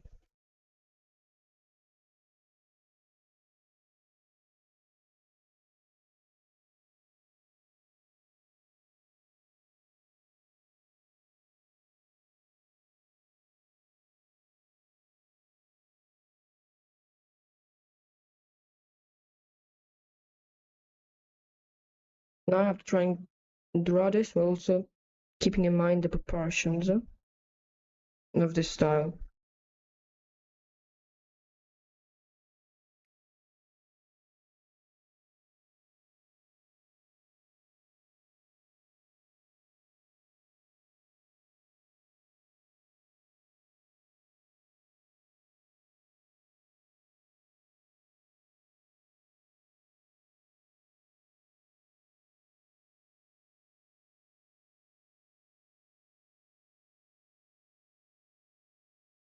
It's very strange, much like Ghost in the Shell. It leaves up for interpretation. Yes, that's true.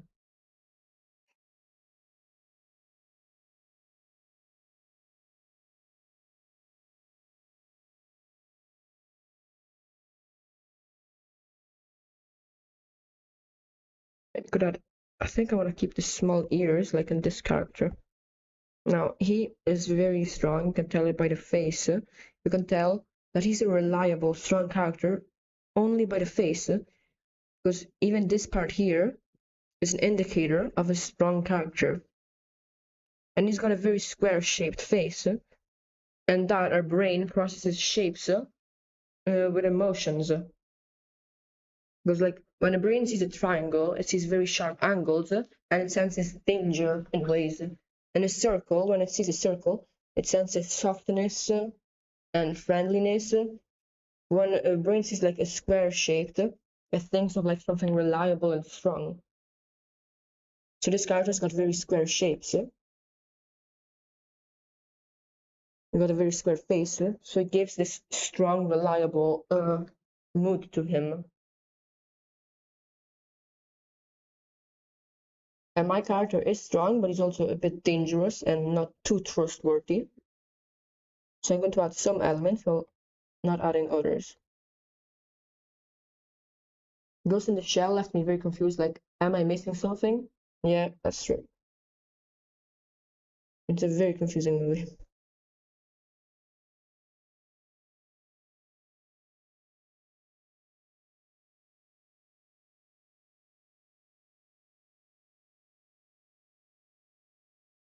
I think there are lots of versions of Ghost in the Shell. So which one did you watch?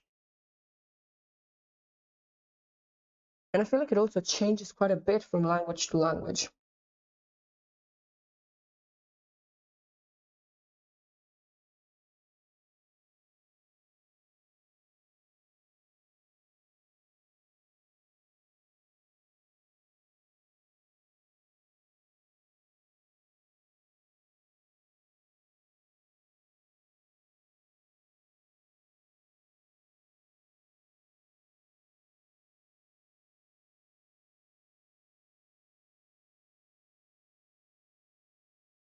The 1995 Ghost in the Shell. Yeah, that's the same one I watched. I think it's the best one.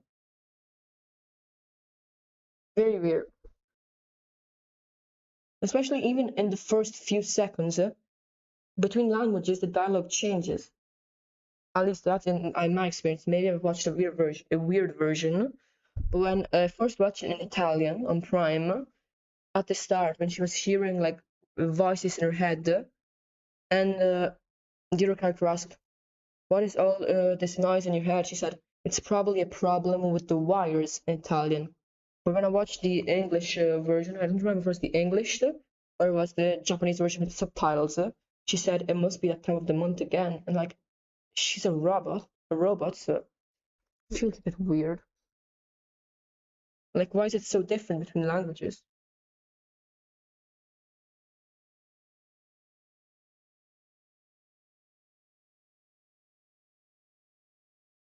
But it's still a very beautifully animated movie. And I was thinking about getting the manga because I'm pretty sure it's based on a manga. So now I'm still trying to keep the same proportions of the Ghost in the Shell because, like I said earlier, they don't have birds' faces. Their faces are like the area between the nose and the eyes is very small. So I'm trying to keep that the same.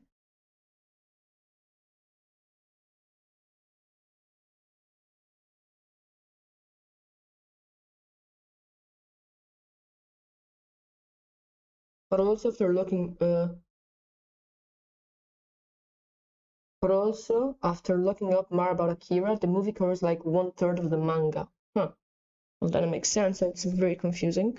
Is it like the first third, or is it like the full story, but it skips lots of the important points?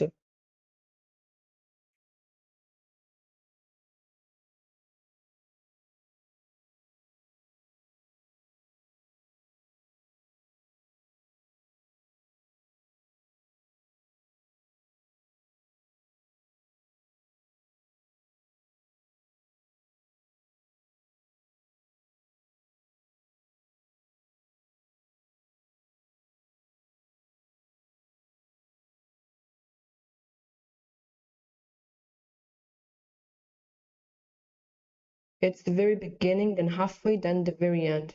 Hmm. The Akira manga is big, well. Makes sense then that it's very confusing if lots of the important parts are missing.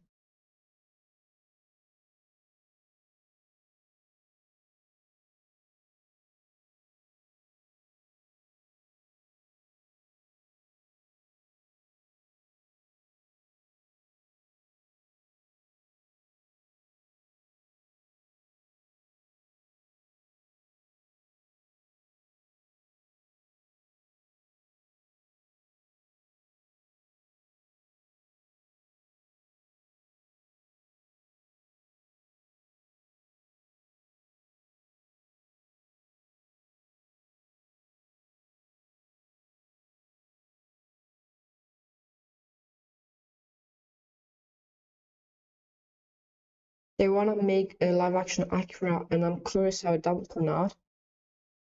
They want to make live actions of everything nowadays. But yeah, I'm also curious how that will turn out. Because that doesn't seem like a very easy movie to live action. I hope they do the CGI well, because that's what will make or break that movie, in my opinion.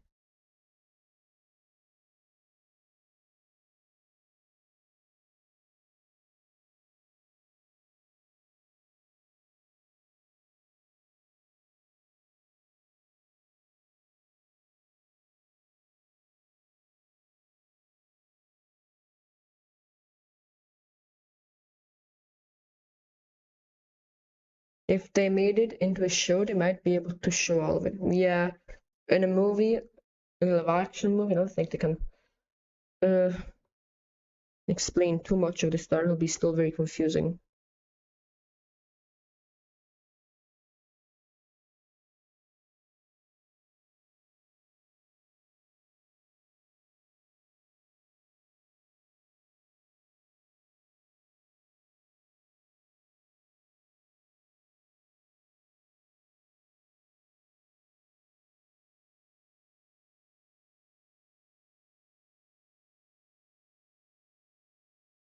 I'm struggling with his chin. Try and get a bit on this style.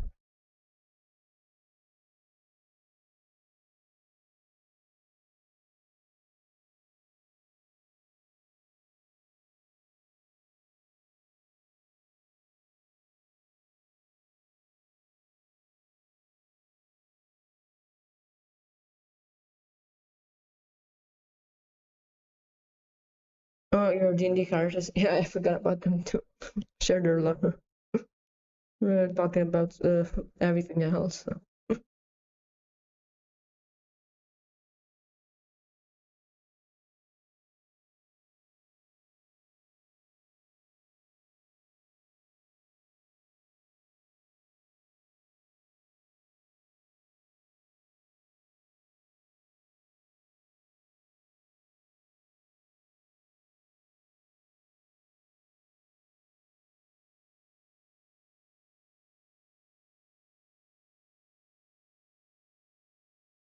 Yes, I'm still struggling with this face.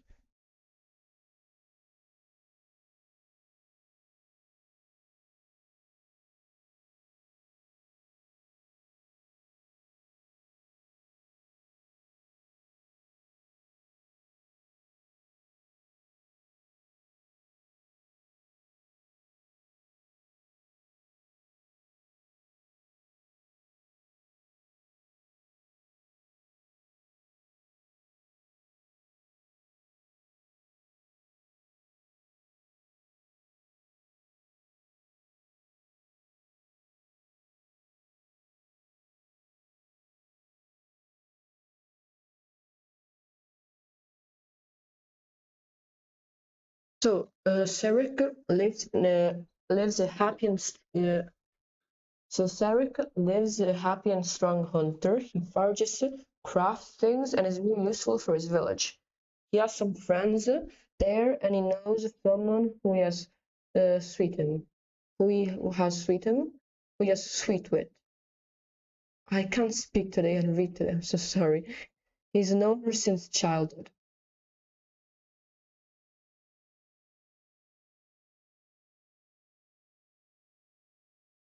Pretty cool.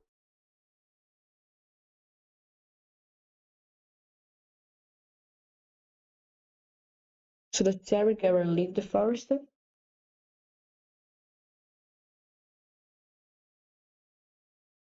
It sounds like he wants to, but he does he?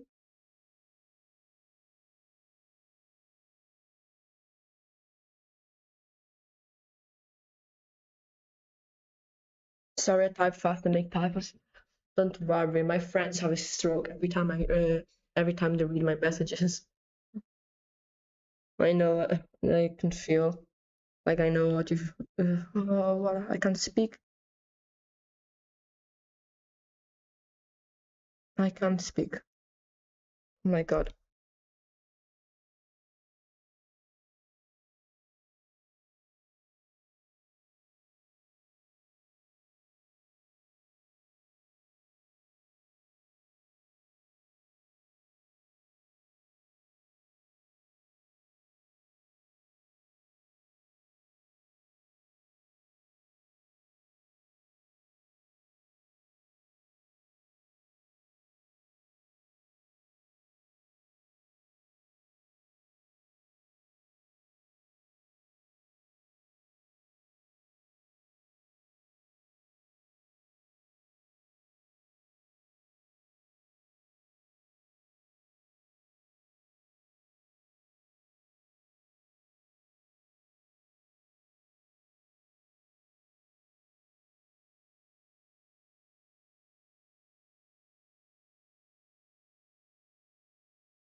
Wait, if his horns are like that, how are his sister horns?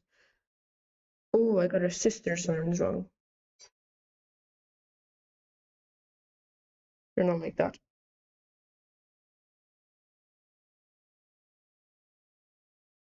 And they're like this.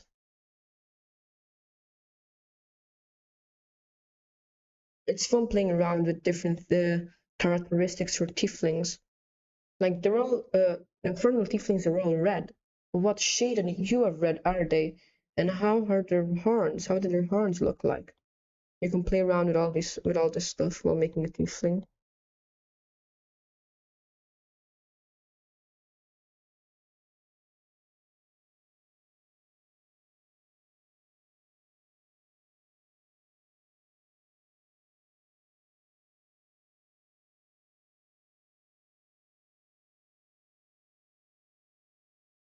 I'm not sure if I like that horn, but I don't care about it too much right now.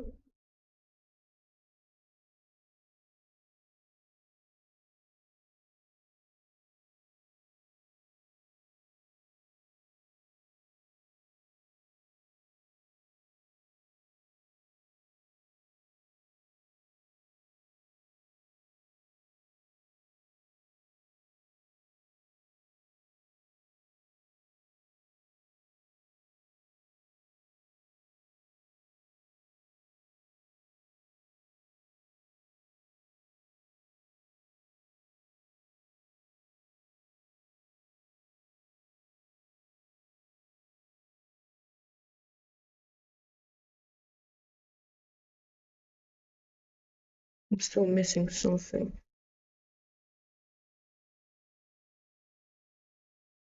I mean, the face is all a bit asymmetrical, but that's not really the main problem.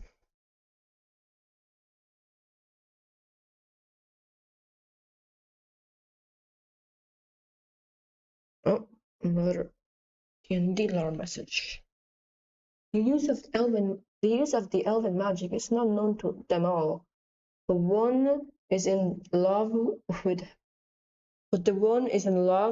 has a strong magical connection, magic that connects with nature.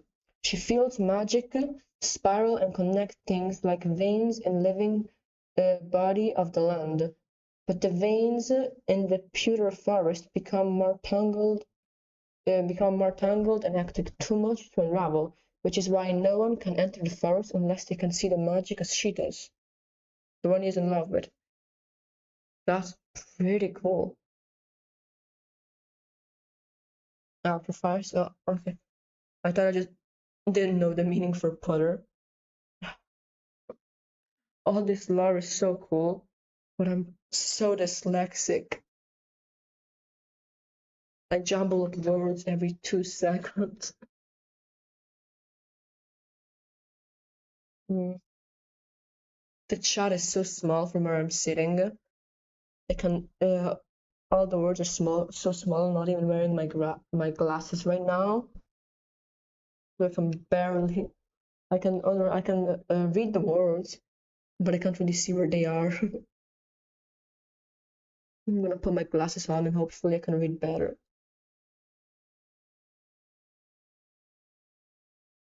The lore of that character seems so cool.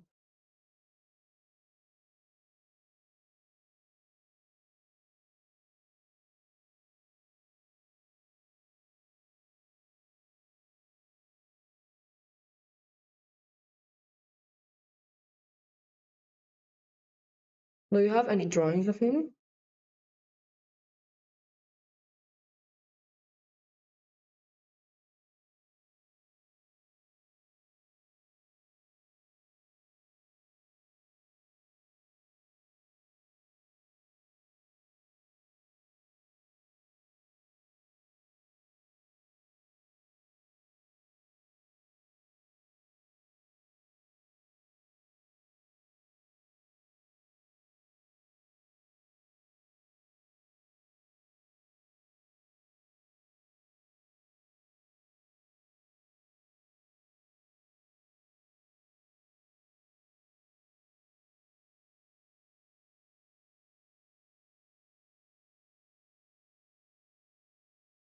Okay, I'm trying to make the horns more symmetrical now.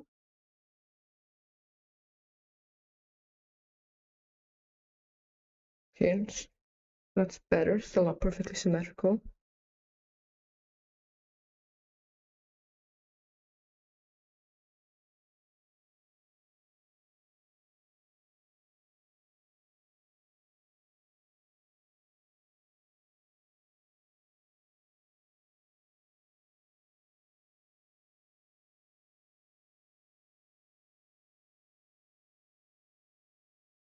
Okay, I think that looks good. But I think that's I drew him a whole older. That looks like a decent, pretty old character.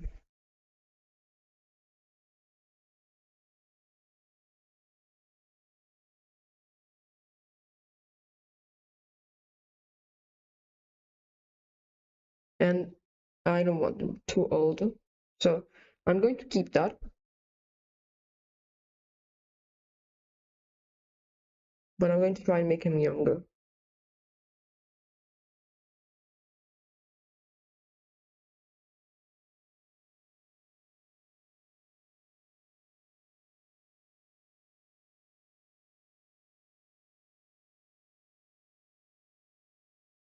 I should probably play a bit more with the proportions and the chin and such. You have a drawing of Cyric? Oh, cool. If you post it in Discord, I can show it on the live. Now I'm going to read the lore. She feels something, though. A rift, a resonance deep in the mountains opposite of the forest. Cyric, her, and friends go to investigate. They discover that it wasn't a magic resonance. It was a calling to lure them into a being that feeds off life and magic. It had been slowly killing the land. The mountains looks the way it doesn't. It does because it is green. Doesn't because it is green land that is being petrified from the hungry being. Oh, that's so cool. So there's this like giant creature that is slowly destroying the landscape and the creatures close to him. That's cool.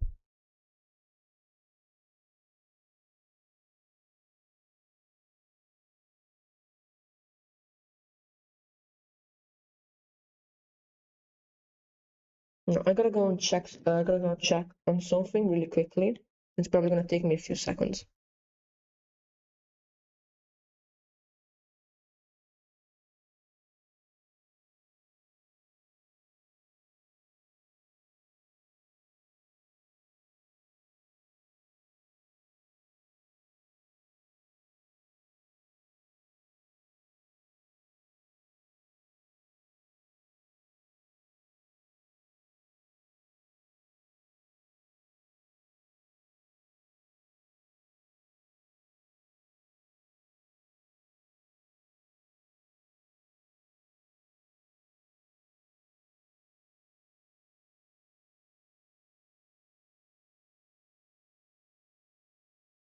Okay, I'm back. I just went to check. Just cooking right now. I had to check on the food in the oven, and I also grabbed some water. I'm thirsty.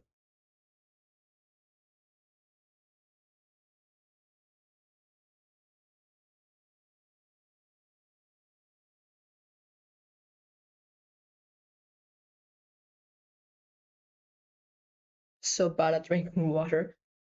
I think this is the first time I drank it today, and it's almost lunchtime. Okay, so while you're tapping, I'll continue working on this drawing. I'll try to make him look younger.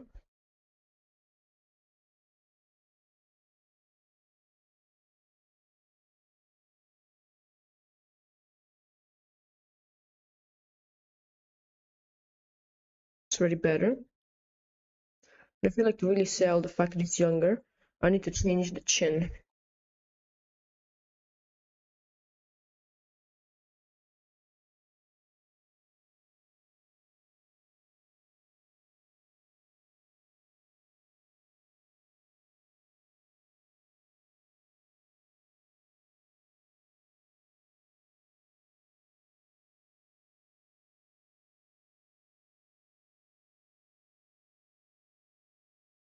Wait. So if anybody else has just joined the live, but on Twitch and YouTube, if you have any questions, you can just type them in chat.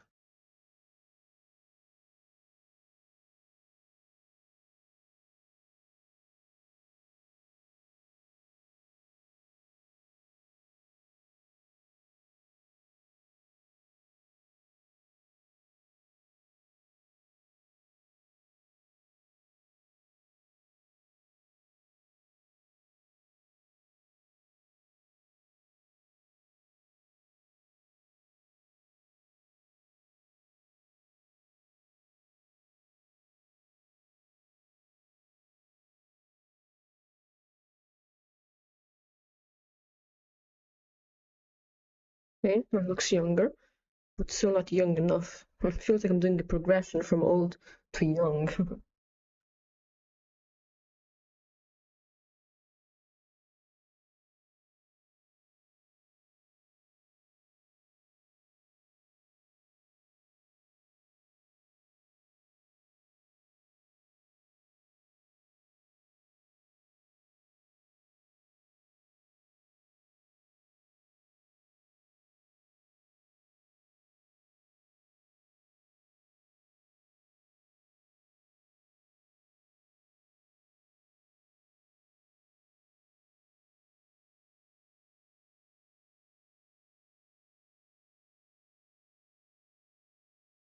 See if anybody has typed in it, but no.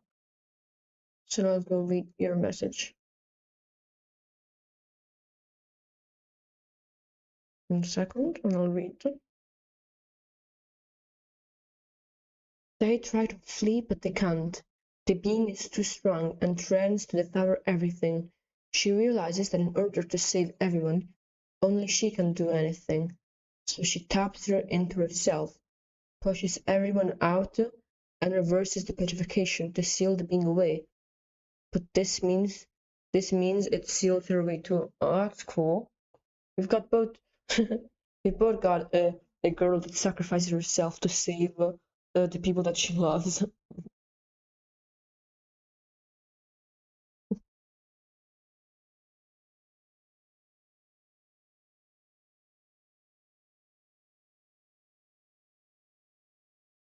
Mm.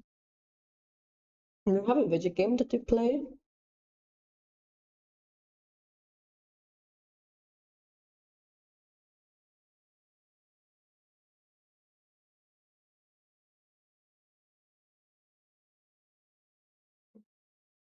In this period, I've been playing a lot of this one gacha game. It's called Reverse 1999, and the story of that game is so good. And it's got beautiful art. Like every 5 minutes, there is like a beautifully rendered piece of art.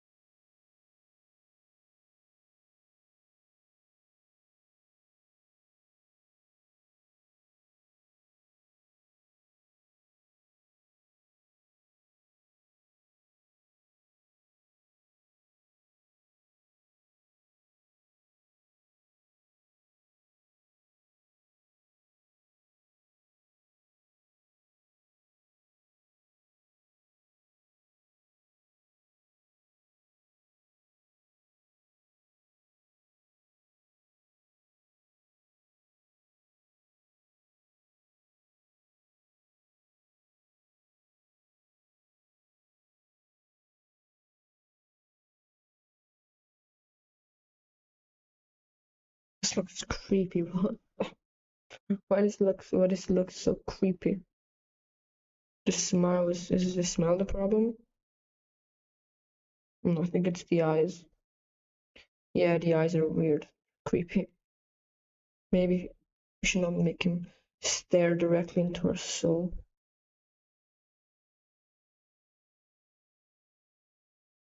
Yeah, it's already way less creepy. All I had to do was change where he's looking.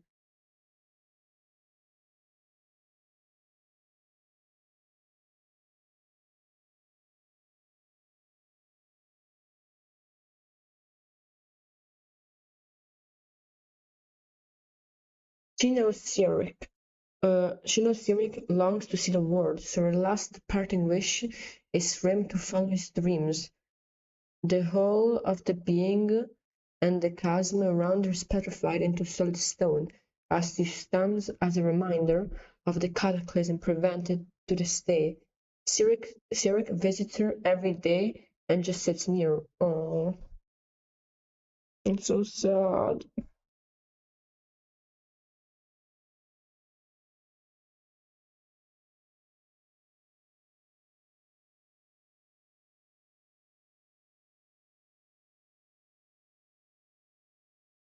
For characters.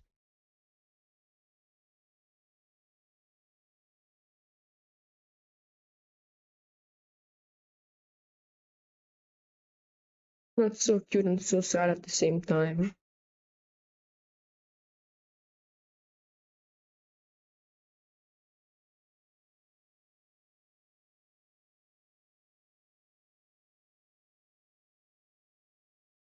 Now I am struggling to draw this face.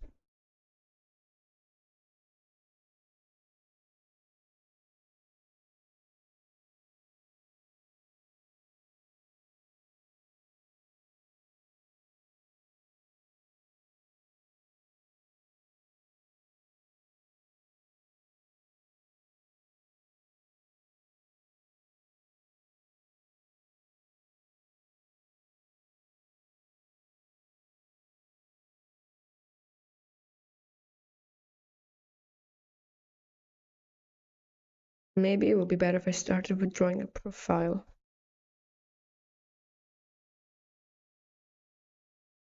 To be honest, I think I could use this profile. What? What did I do? Okay, it's better. I could use her sister's profile as a guideline if I changed it a bit.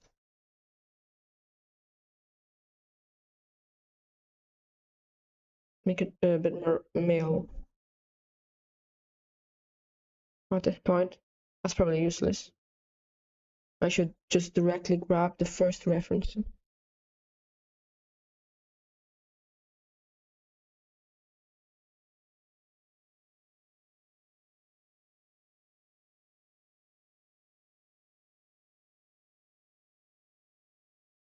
Because that's already pretty male, as I said earlier, this is already a pretty male-like face. So that shouldn't make it hard to transform into an actual male, since they're already pretty similar to what I want to achieve. But one day he is called by the village guard for a disturbance nearby, just outside the village, so he gets ready and goes with the hunters to investigate. When they split up to look, Sirach finds an unconscious and injured human man. Oh, that's what makes everything more interesting.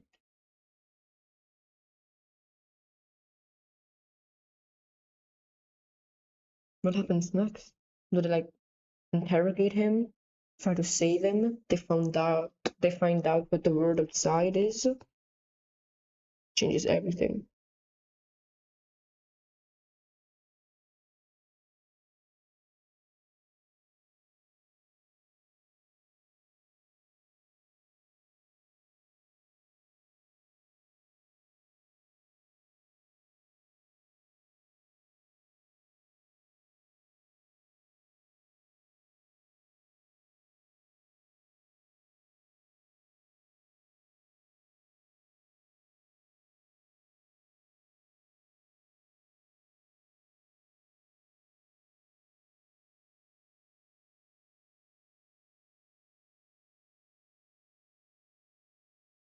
Yes, I'm trying to fix this frame, not fix it, but to change it in order to appear a bit more manly.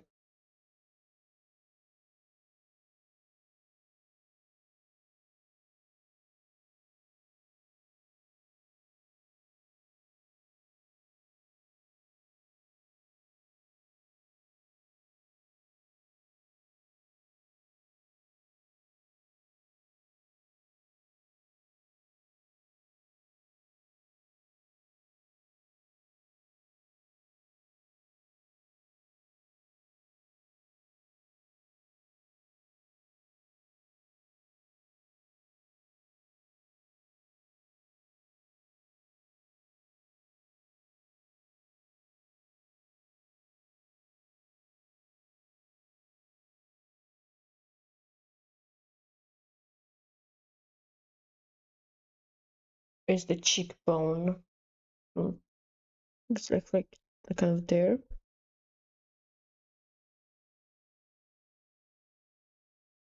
Yeah.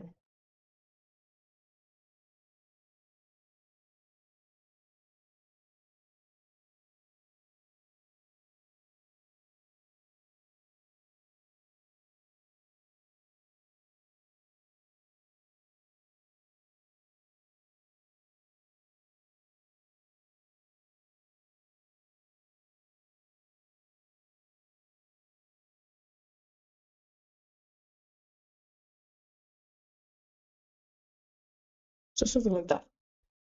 I think that's pretty good for his face.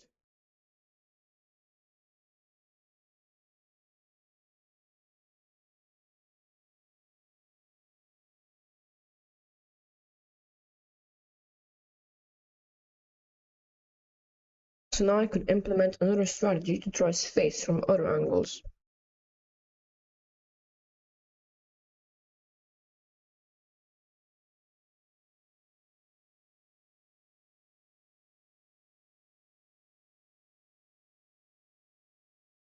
Harness too far back.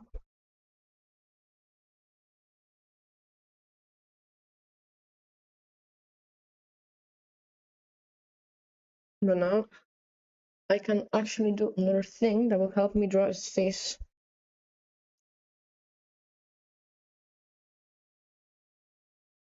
Just this. Very simple, but very efficient.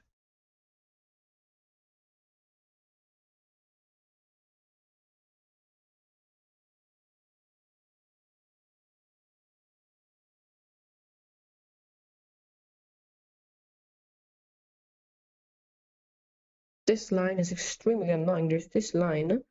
I have no idea on what layer it is. And it's driving me crazy. It could literally be anywhere. Oh, it's in this. Could be this. Finally found it. Finally, it's gone. It was annoying me so much.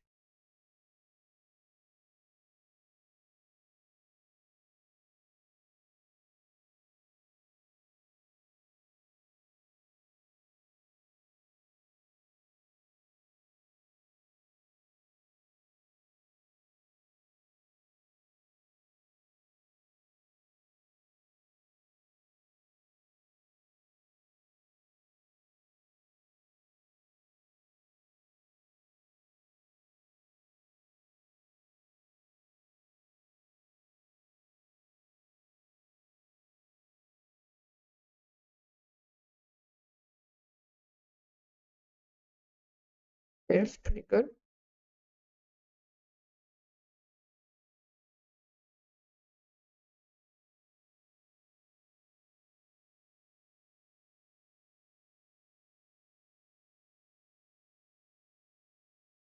Okay, perfect. Oh, another message, yes. A human man somehow got through the vast and complicated forest, but not unscathed. He goes to check on him, but when he does, a shadowy figure appears. Daggers drawn, but upon seeing Sirik, the figure puts their knives away and says, "It can't be." The shadowy figure puts out their foot and reveals an elf girl, but she's different.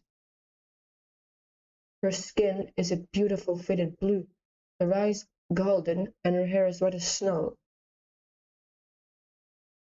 Is that like the drow? I don't really know all the D&D species, but like a blue elf, they're like the cave elves, no? Drows. Correct me if I'm wrong.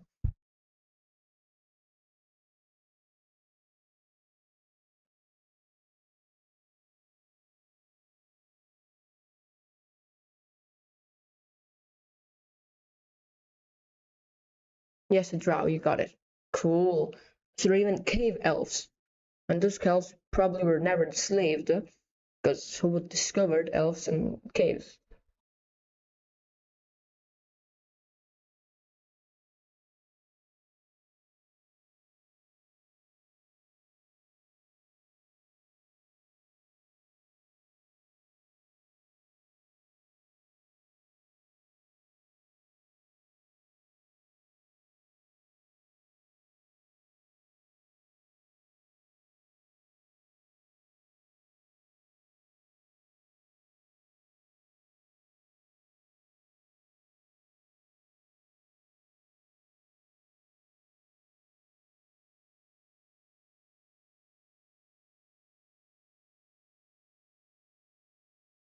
Forgot one important line.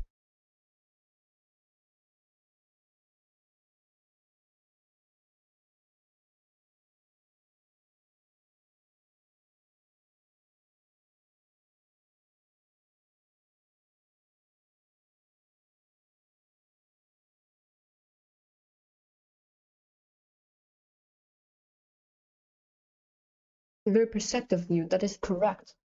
Oh, that's cool. I wish there was a book. I would read the whole series. That's such an intriguing story.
I'm struggling with this face.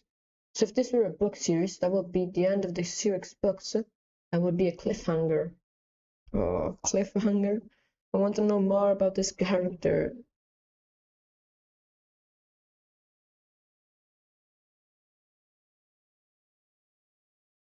I want to see more of his story, but that's his backstory.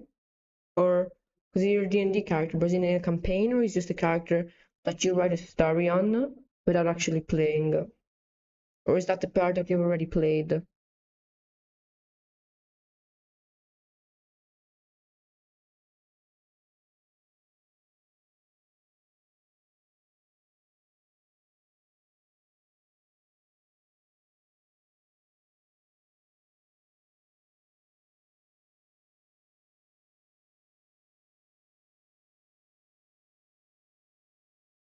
He's my first character who I'm playing. This is his backstory.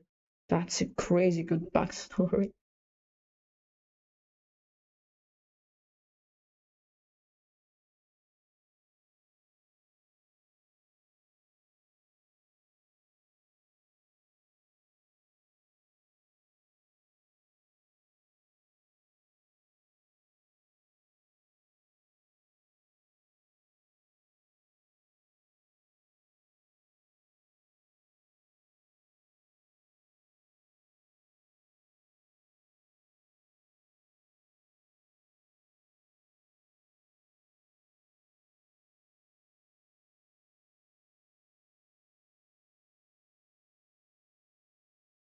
This face looks so stupid.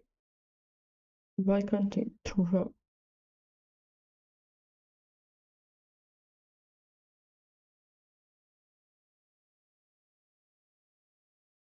The drag girl is my second character. I'm also playing her. Cool.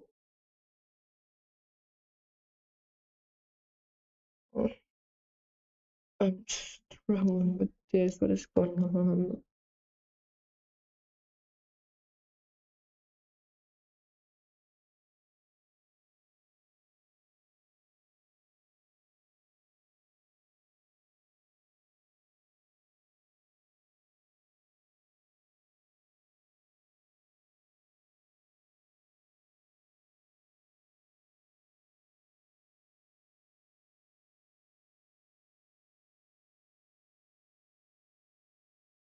It's a bit more narrow than the others. Yeah. I think you need to add a bit more volume. Just try sorry to get it to like match the other reference.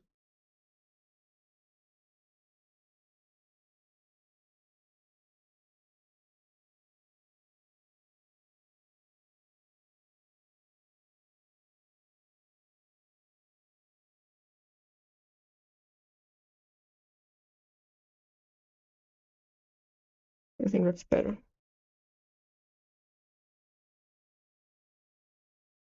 I'm going to turn off the lines, see better what I'm working with. I think I've changed some of the stuff.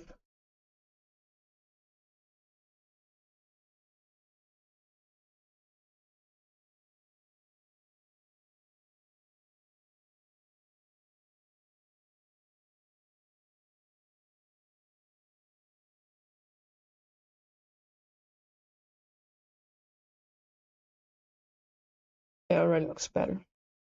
I also made a Tiefling character, but he's not part of the main story. He's kind of a one-off character, but he's still alive and I still have him. Though, out in case I want to bring him back. I love making Tiefling characters. That's basically the only thing I've been drawing for the past 3-4 months.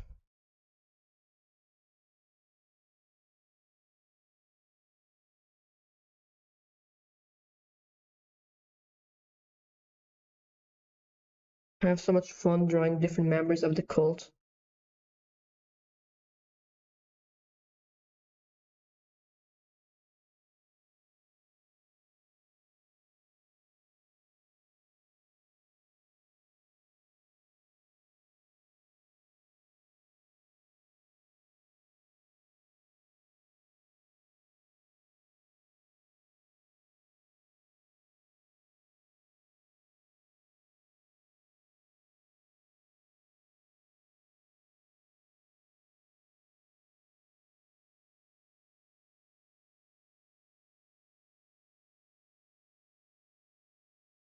I think that matches the style better already.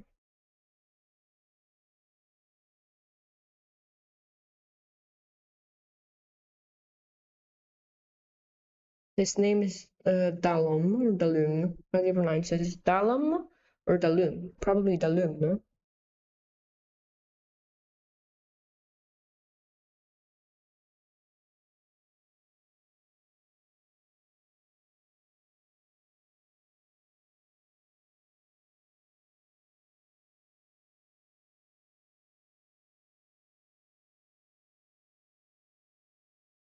Dalum. It's Dalum. He's an artificer. I think artificers are so cool, but the reason they're not implemented in most campaigns or lots of DMs do not sect them is that they only think of artificers or like gun wielders or like steampunk. But artificers can also be like witches that make potions. They're still artificers.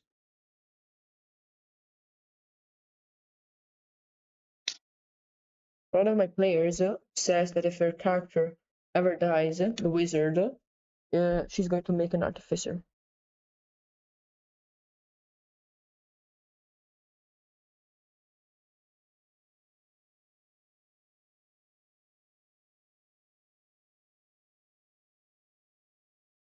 I will probably take another 5-minute break now. And maybe today I will hit my first 4-hour stream.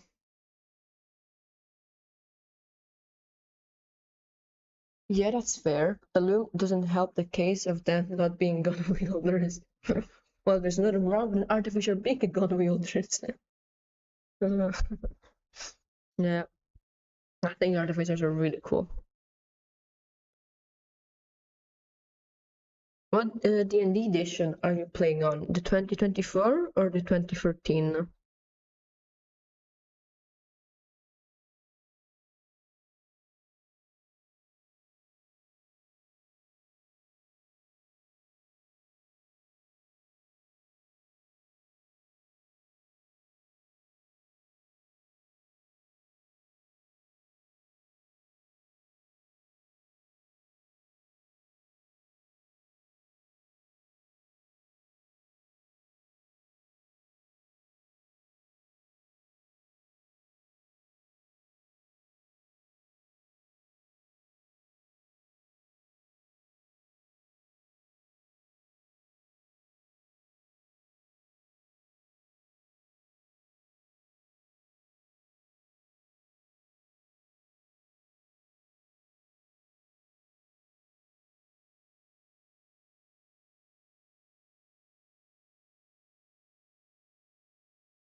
I guess 2024 5e. I haven't read the differences yet.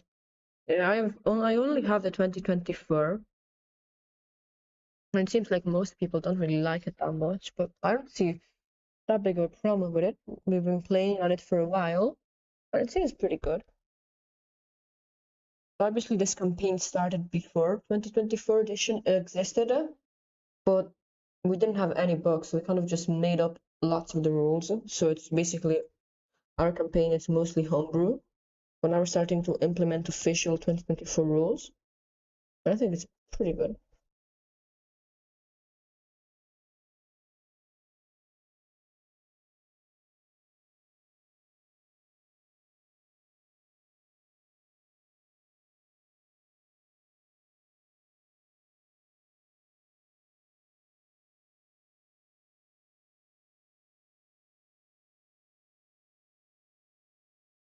Homebrew is the best kind of, that is true. But sometimes I just want to get some official rules to balance stuff.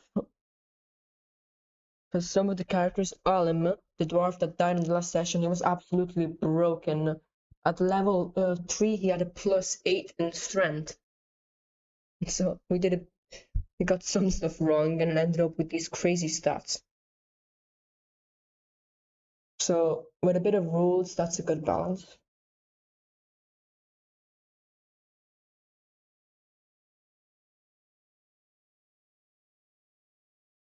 Then you have like health. I think it was pretty normal, but it was still so much more compared to his teammates, and he had this super strong armor. He was basically untouchable and did lots of damage. So it's always hard balancing the fights. So giving strong enemies for him, but not too strong that it would kill the rest of the party. So everybody could have fun in the battle. Now he's dead, so I guess I don't have to balance too much now. For instance, the loom is an artificer, but he plays a hurdy-gurdy. However, the instrument can transform into a hand-cranked minigun. Hand-cranked minigun, an instrument. That's really cool and scary. He's like artificer more multi-classed into bard. I mean, probably not. He's still level 1, no? But are you thinking about like multi-classing him into a bard?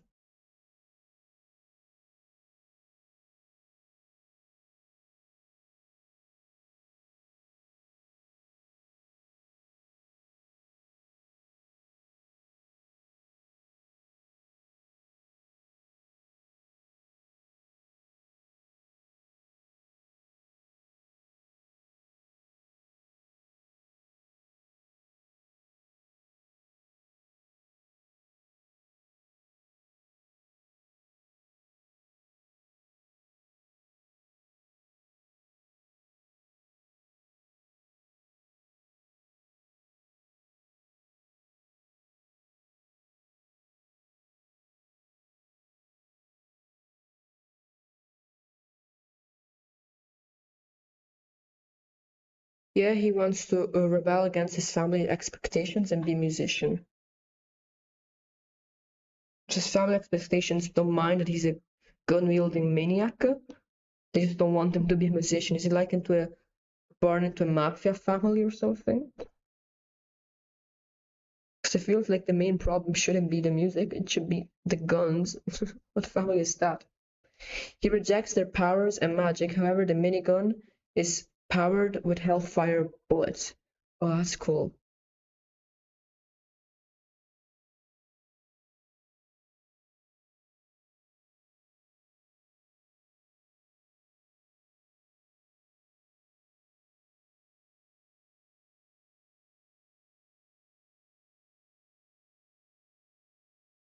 What language is that?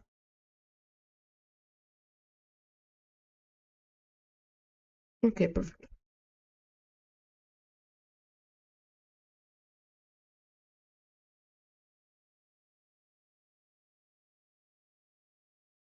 I think I'm gonna try doing a side view.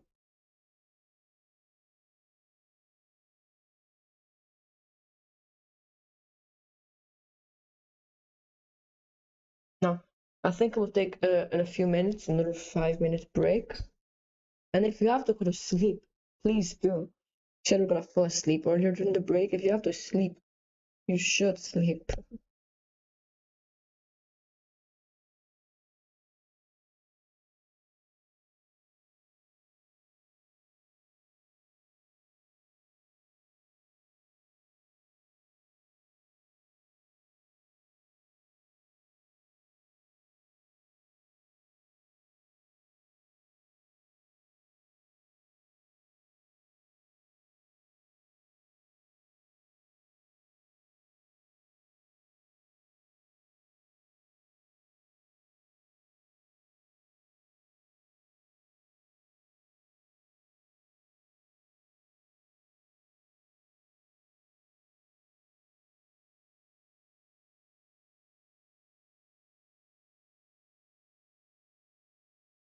Okay, so now the side profile. And everything I'm doing right now is to try and get a more consistent way of drawing the face, so I can work on this animation that I started uh, like 4 months ago when I still wasn't as good at drawing faces.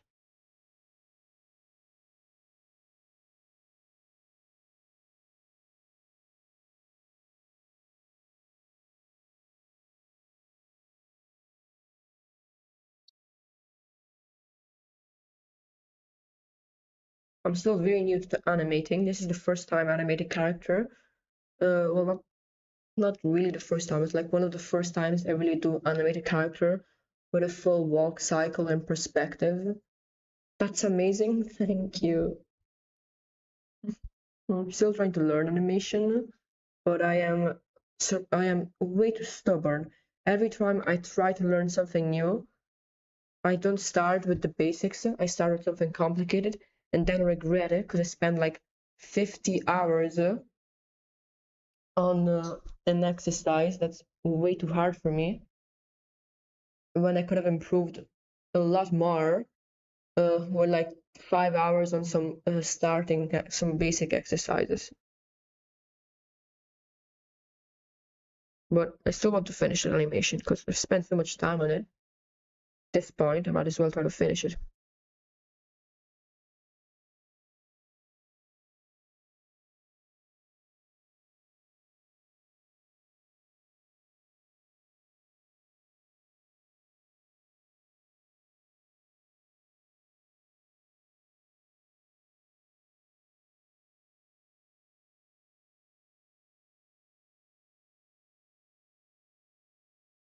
Your orientation is so good. Thank you.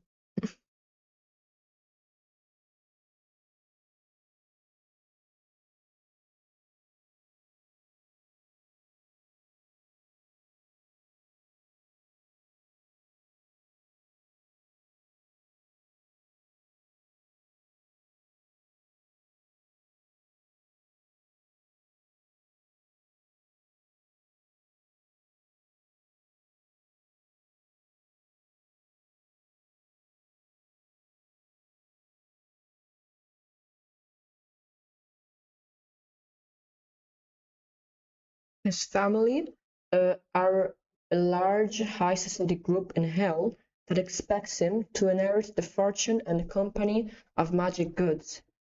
They believe that the playing of instruments is solely for the daughters to be married off. Men who play instruments are considered man-child, immature, and barbaric. Um, Messed up family values. So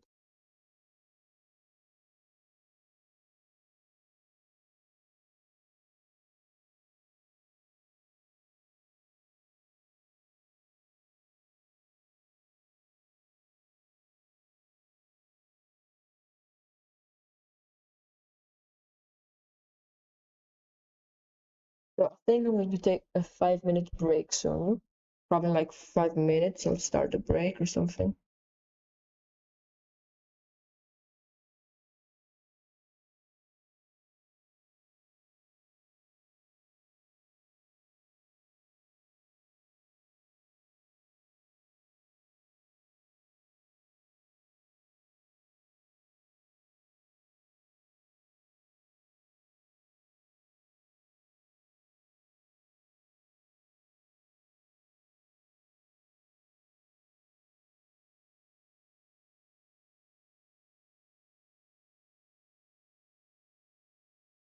I'll be here just laying about.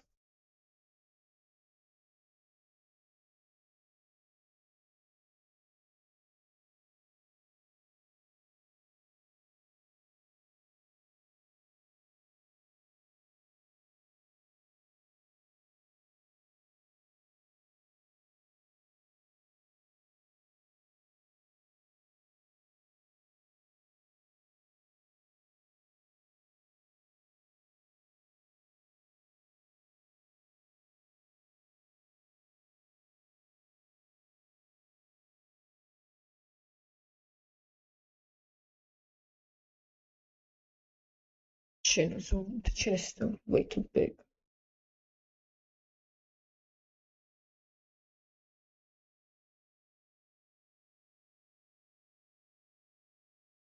The height of the mouth goes in the shell style. It may be late, but it's fine. Please, if you need to go to sleep, go to sleep.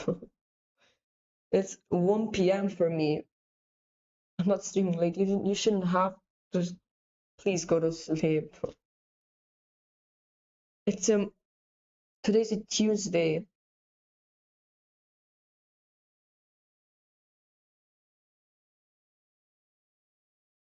I'm very glad I got to meet you. Thanks. I'm also glad to have a viewer like you join the streams. Unfortunately, if I do stream tomorrow, it will be the last stream until September, because I am leaving for travel. I'm traveling a bit across Europe, so I won't be streaming for all of August.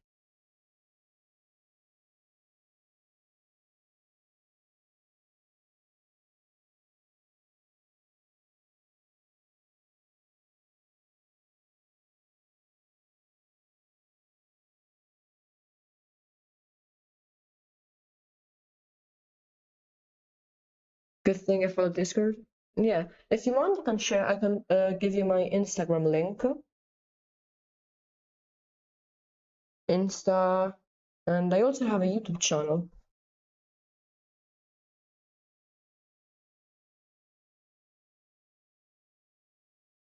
I don't think I'll upload anything on the YouTube channel, but I'll put it in chat anyway.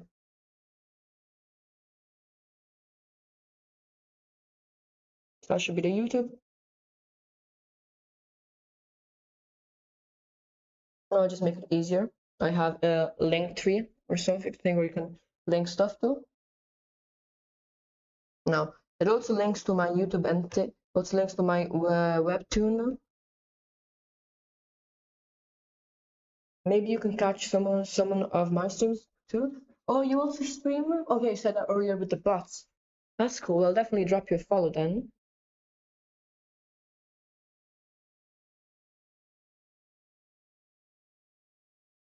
I have no idea how to give you a shout out, but if I knew how to, I would definitely.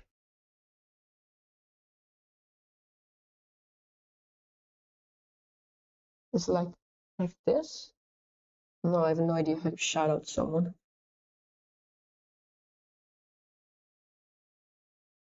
But yeah, I will take my break now. I'll be back in 5 minutes.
Okay, I'm pretty sure that was way less than 5 minutes, but I just wanted to get back to drawing.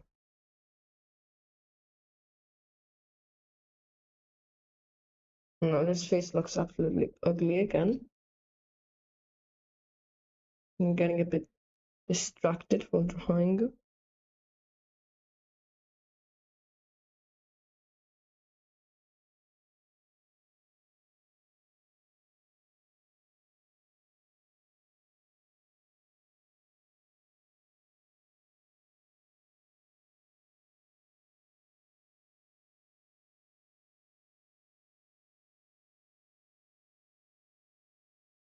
I followed your IG and sub to YouTube. Thank you. Oh, is there on that side my link to web? Oh, please don't go to my Webtoon account. There is a Webtoon thing I made such a long time ago, and it's so ugly now that I look back at it.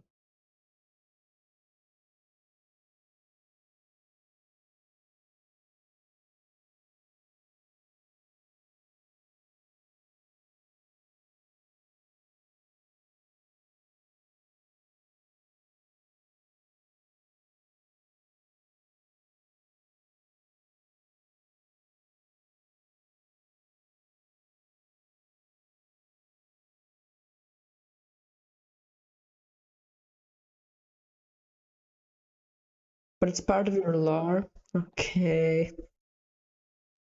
At least I've improved since then.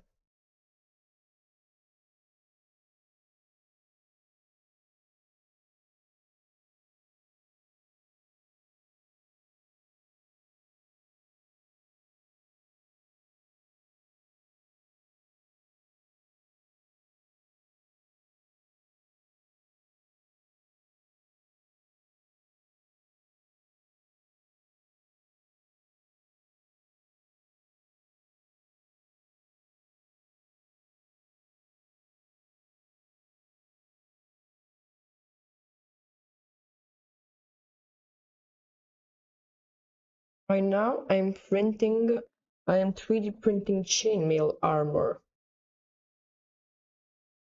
See, it's still 50% printed. I have a 3D printer and I love it. It's one of the best things I've ever gotten.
Do you do art streams or what is it that you stream? I imagine it's an expensive hobby. I do not think it's actually that expensive. Once you have the 3D printer itself, the filament isn't too expensive. You can buy it for pretty cheap, like 14 euros a kilo. I can print a full chainmail armor for just 14 euros. So I do think actually compared to lots of hobbies, if you ignore the cost of the actual printer, it's not too much. But yeah, the printer does cost like 500, 600 euros.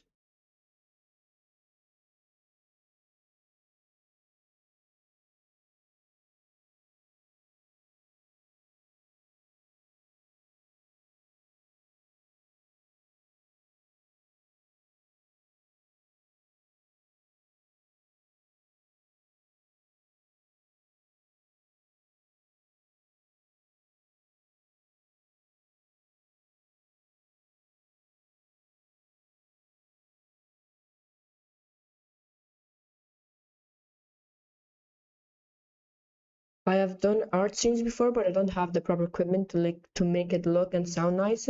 I stream with my phone. Oh yeah, I guess it's quite hard to stream with the phone. Luckily, I have a computer, I have a laptop and iPad, so I have a pretty good setup.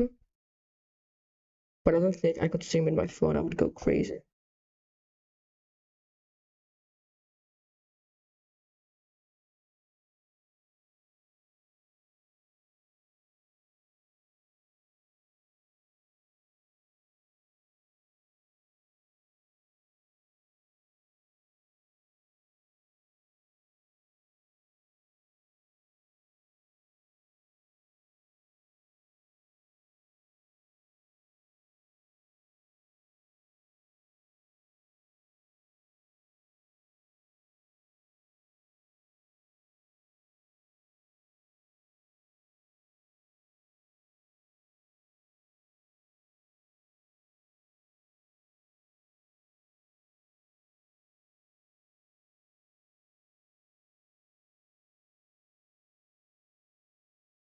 I'm still struggling with this 3/4 view. I think the lines might actually, I don't think the lines are actually helping too much.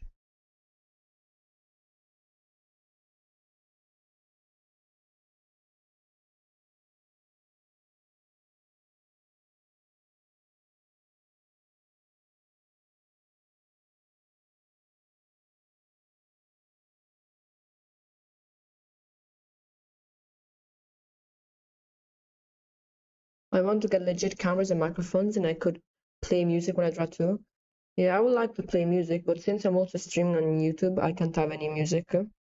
Because then on YouTube I will get banned or copyright striked. And I haven't found a way yet to play music while on Twitch, but not on YouTube.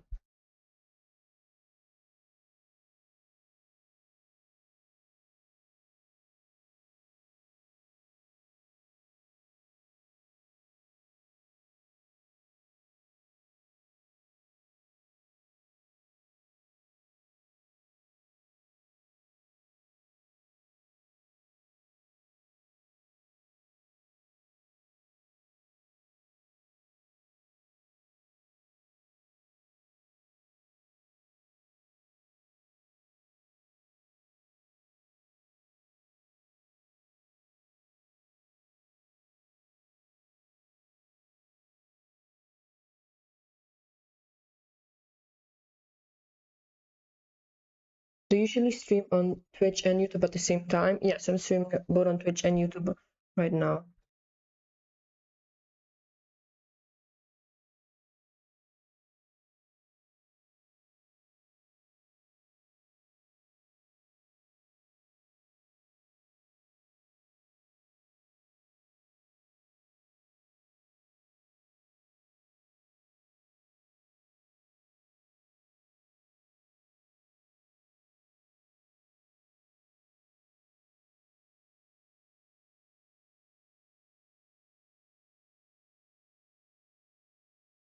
Oh yeah, the webtoon site wouldn't let me look at any of your art. So you win this time. For real? That's good. Okay, but if you really want to look, I'll send the link in chat.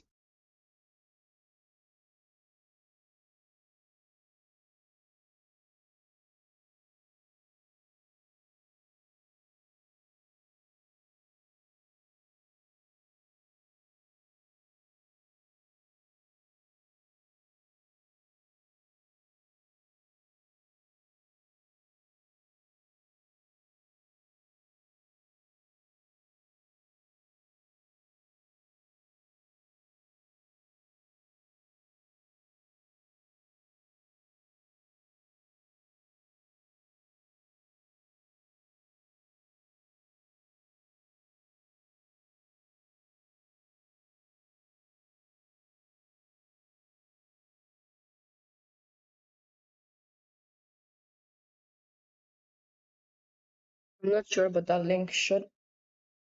I don't have a webtoon account, so that's what it asked me to do. Okay, okay. That makes sense then.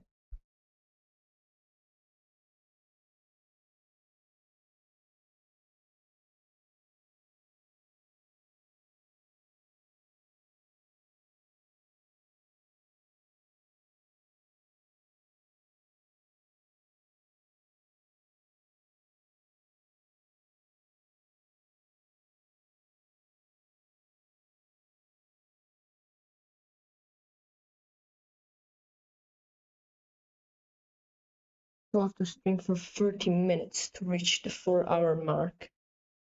I'm so hungry right now. But I will wait to reach 4 hours before eating. Or maybe I'll take a quick lunch break.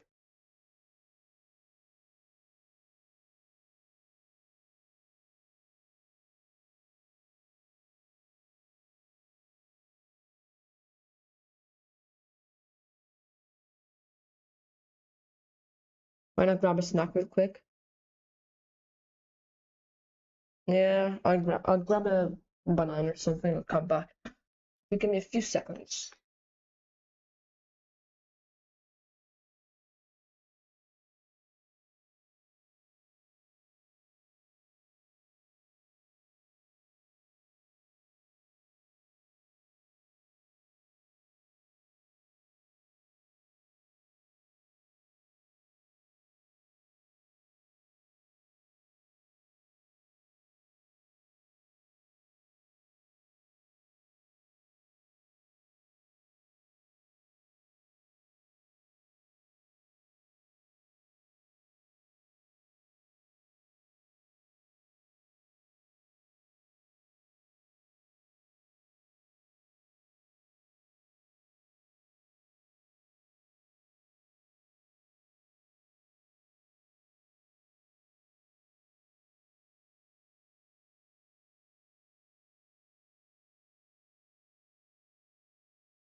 Starving artist is the same as a regular artist but hungry.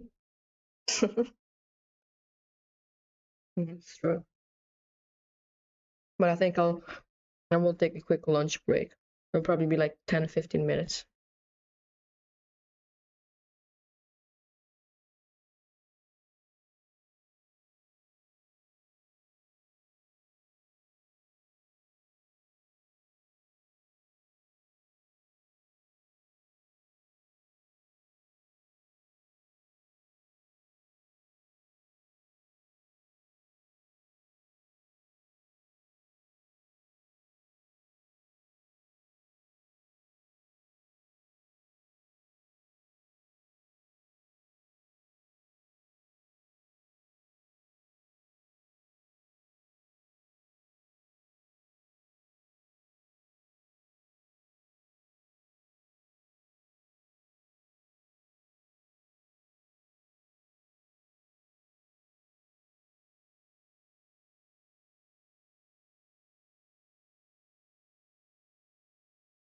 Hmm.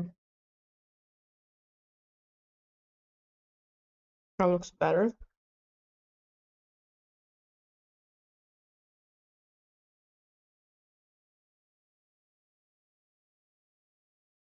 This already is a pretty good exercise. Trying to follow his style of something else.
Okay. So I will try and finish this thing before I go to lunch. Not this stream, but I mean this thing right here. What layer am I even on now? Nope. Of what layer did the right appear be? Oh, here it is. Okay.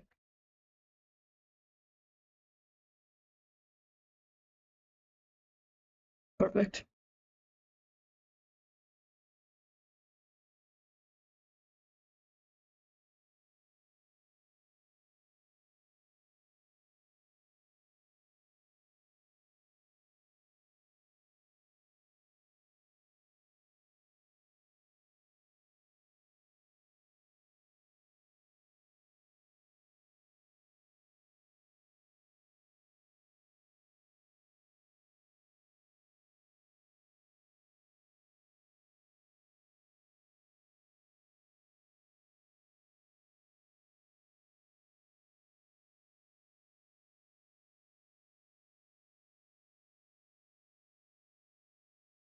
So we'll probably have to go to lunch in in like 5 minutes.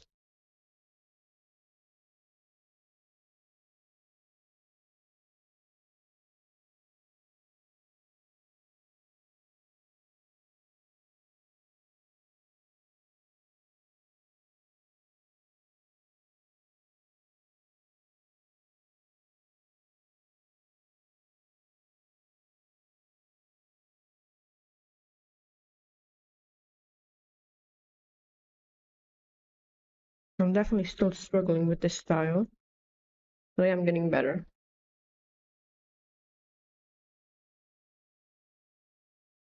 So if there are any new viewers both on Twitch and YouTube, if you have any questions, just write them in chat.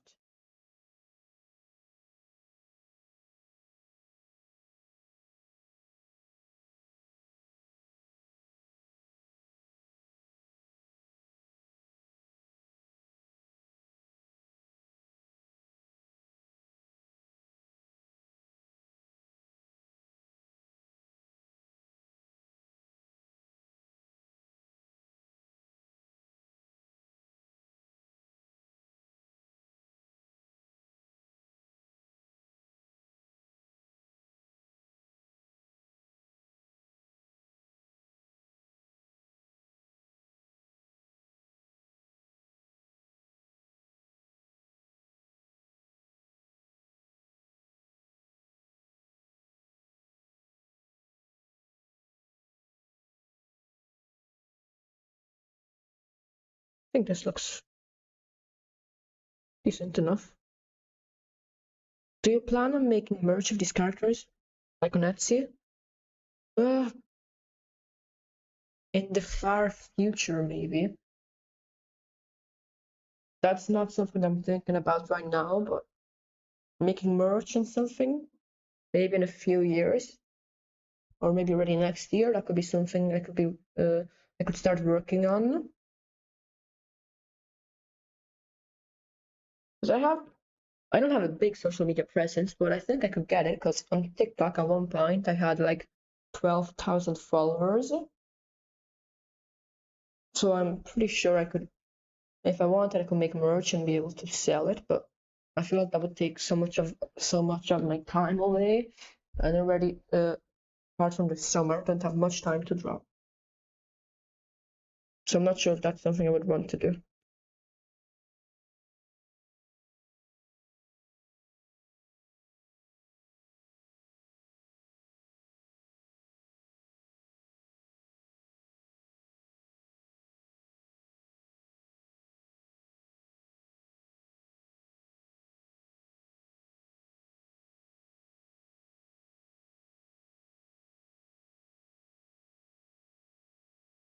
That's fair. I didn't think of the pressure includes like high demand. I mean, I don't think the demand would be that high. Hmm. I wonder. I haven't opened my TikTok account in uh not years, but a very long time. I don't even know how many followers I have now. Yes, I had for a while I had a very strong passion for making videos related to art, but now I just care about making art, not too much the video aspect.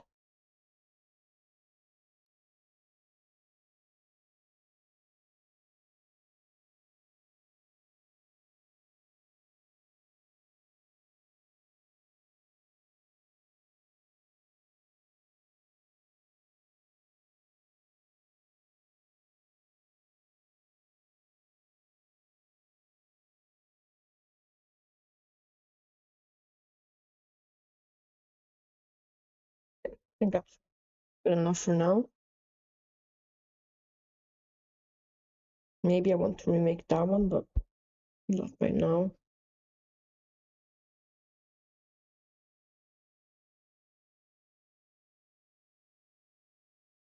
I think that's giving me a better idea of my character. I'm going to try and get a bit of order on this canvas, making it look a bit nicer.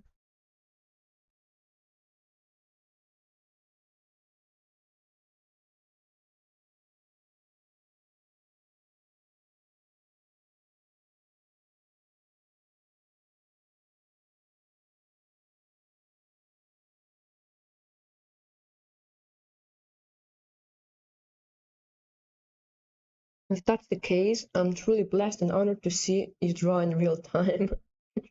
Thanks. I mean, maybe in the future I will start making videos again, but I've no idea. I mean, I do every few months I do a sketchbook tour video. I still enjoy doing those. They don't take too much to make. I just grab a stand and record while looking through my sketchbook. But I have a feeling that my latest sketchbook, even though I've improved a lot since my old one, just doesn't look that good because it's mostly pencil stories. There isn't that much interesting going on. Well, in the old sketchbook, I had like illustrations, colors, and everything on almost every page. And on this new one, there isn't that much. So I'm not sure if I want to do the video. Do you play games or just do art streams? Well, I mostly do art streams, but every now and then I play games. Well, nothing much. Like I've played Wordle a few times and a few other games on stream, but I mostly do art.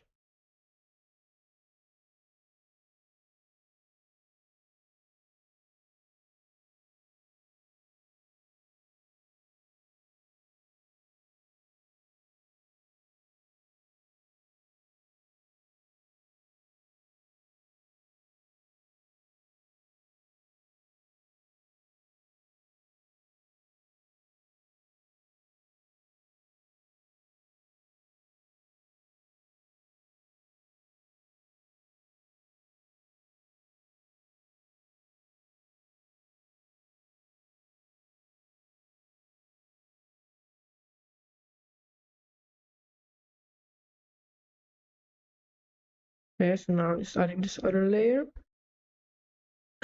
where I can work on this.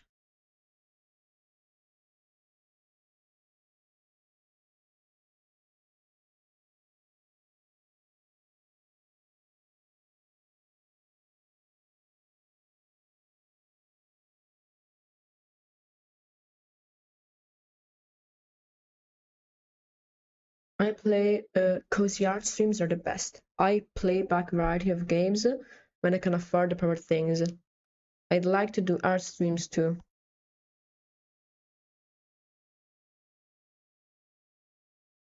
I hope I can catch one of your streams playing games. I like watching gaming streams too.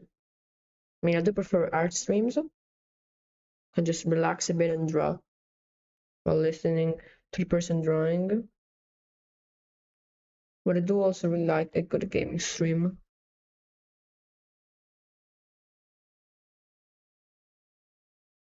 Like, what games do you usually play? Because I was thinking of maybe streaming Undertale in the future.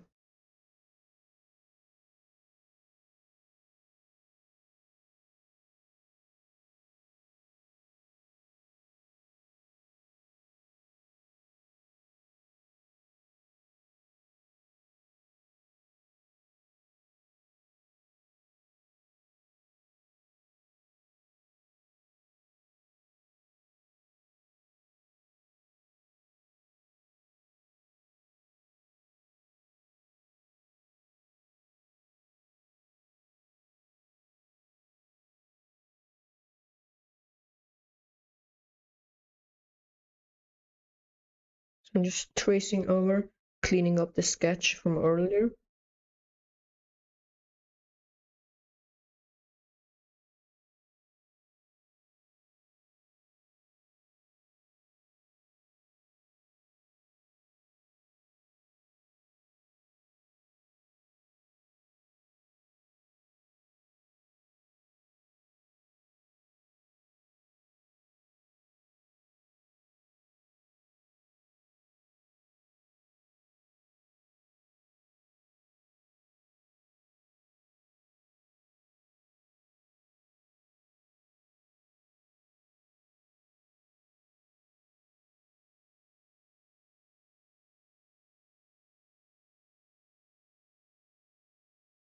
Currently, I'm playing Persona 5, Tunic and Alan Wake Remaster.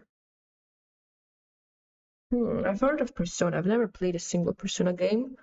I've never seen gameplay, but I heard it's very good. The other two, I've never heard of.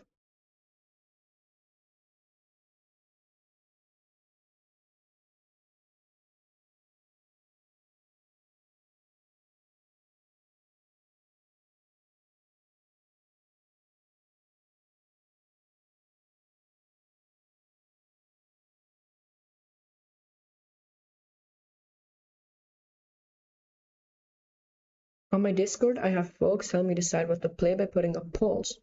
Cool. If you could send a link to the Discord in chat, that would be great. Because I'm pretty sure you can send links in chat, but right now I'm gonna take the lunch break, so I'll be back in like 15 minutes. So see you soon. Unless you go to sleep, which is something you should do.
Okay, I'm back.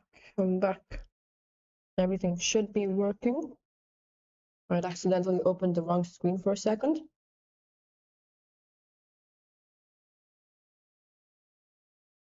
Let's open. Let's see if we can join the Discord.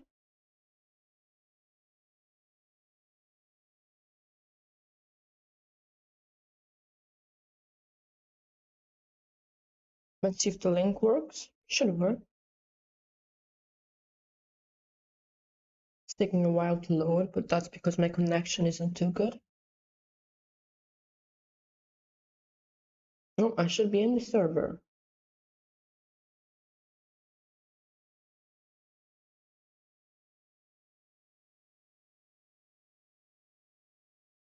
Yep, I'm in the server now. Cool.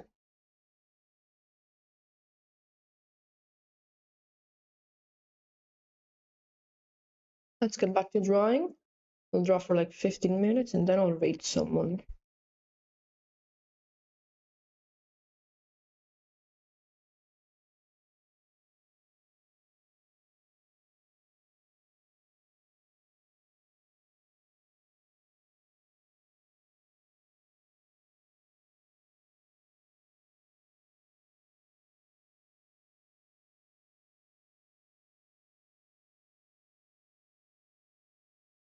So if anybody else is just joined the stream, if you have any questions, you can just type them in chat.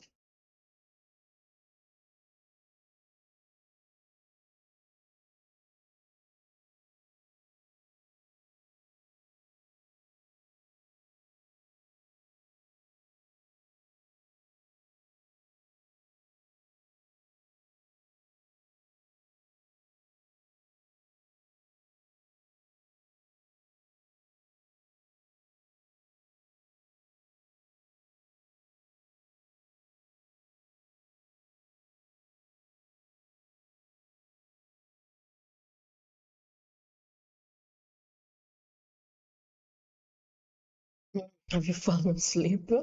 Devian Rabbit? Good for you if you have.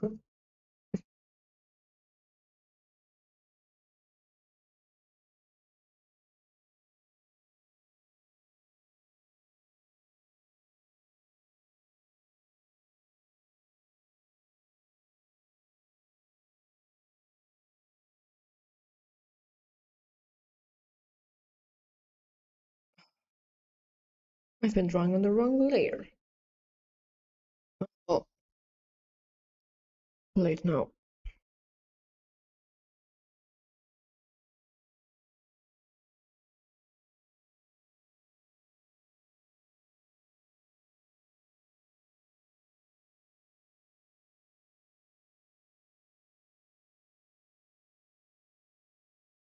Oh, you're awake, rabbit.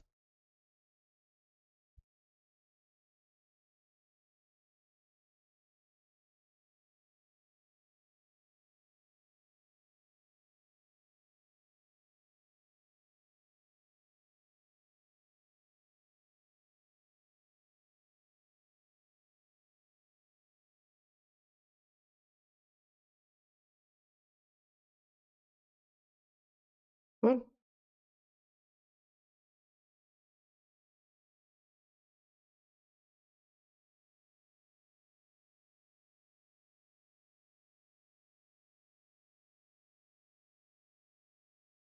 okay, now I just gotta erase this. Okay, perfect.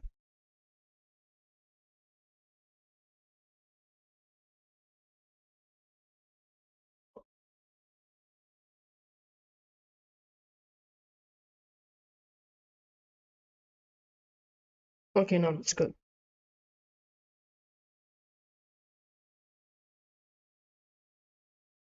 Okay, good. Here, yeah. This will be the last 10 minutes of stream. I'm gonna try and be productive in this final 10 minutes.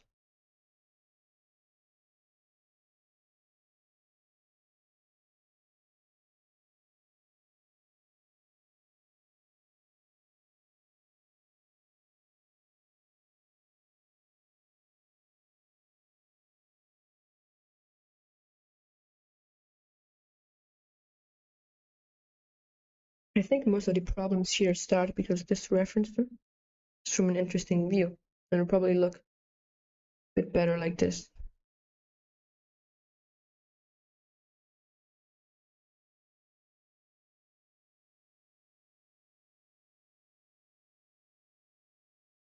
Yeah, that looks better.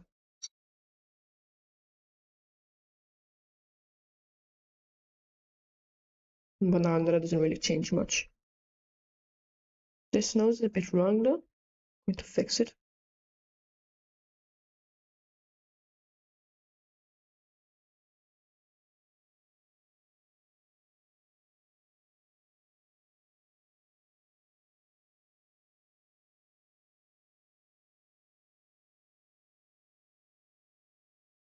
I think this looks better now.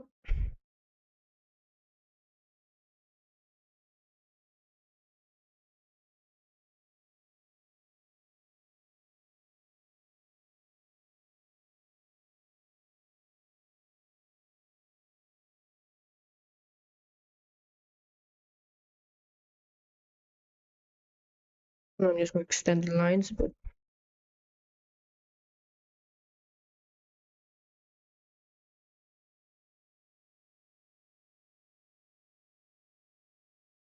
okay, so this works now. It's not perfect, but this is a start.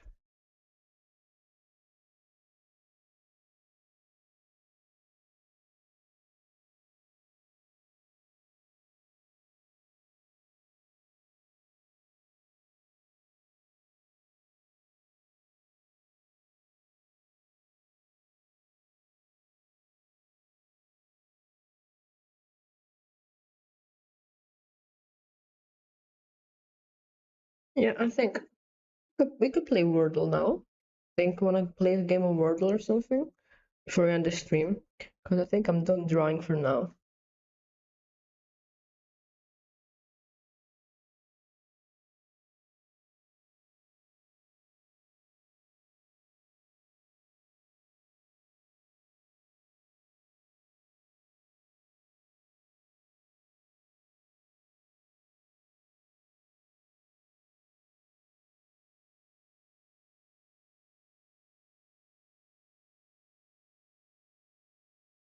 VIGG. Sorry. Sorry for what? Hmm? Do you have to go? I'm not sure what VIGIG means. If you have to go, no problem.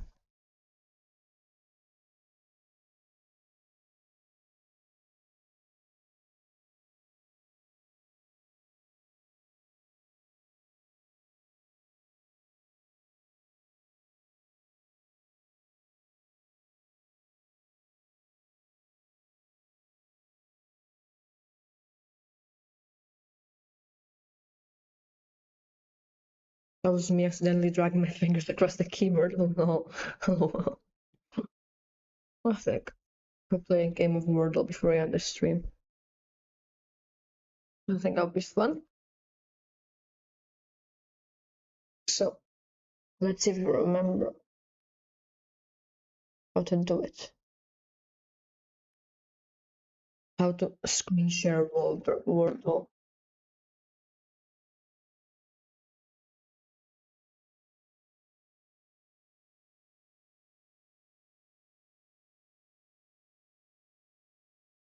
I'm gonna open Wordle.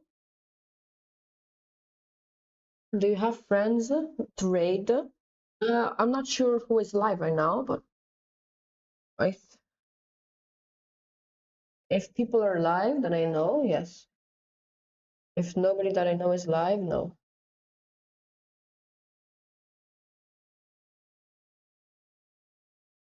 Okay, so I have Wordle open. Now I have to connect it to OBS. So I have to add a screen share, display capture.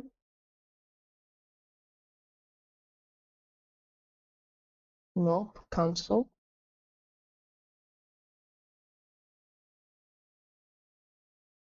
Let's see if I can remember how to add that thing. Game capture, media, window capture there is. Window. Nope.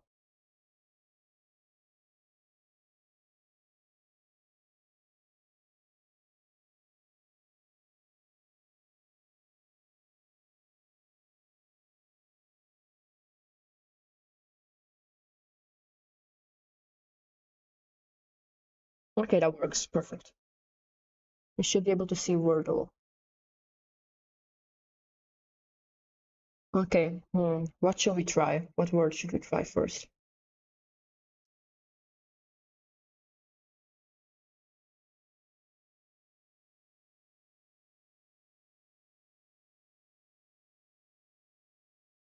Hmm.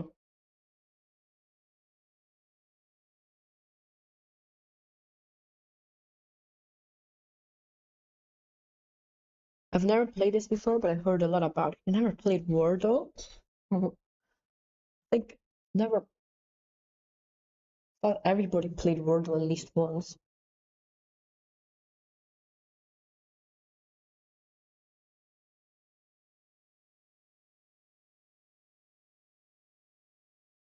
Hmm. I have no idea. 5-letter words? Yes, just tell me a random word that maybe has a lot of that doesn't have any consonants that repeat or any letters that repeat. Tunic, we could try. I could probably try tunic first. Herd. That's a pretty good word. Let me try herd.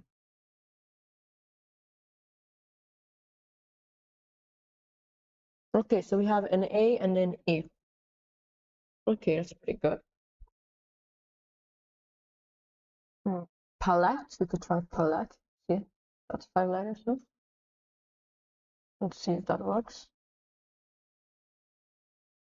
No. Hmm.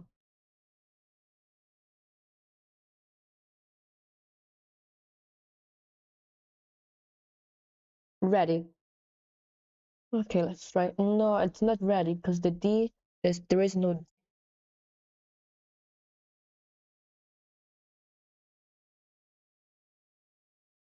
And the A, E, and A aren't in that position. If they're yellow, it means that those are letters in the word, but they're not in the right position.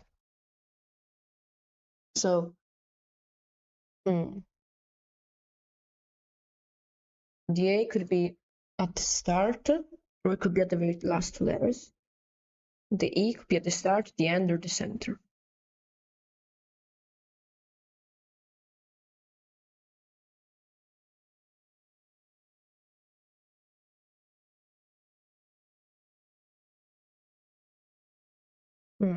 Let's see. A word that starts with A could maybe be, no, definitely not apple. There is no P or L.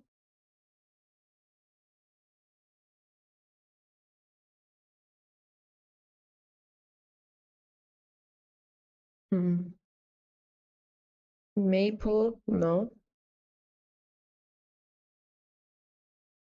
Maybe it ends with an A, starts with an E.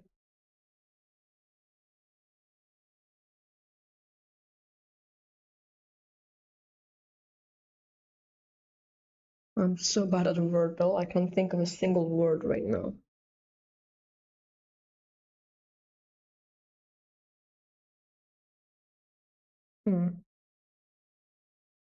Way.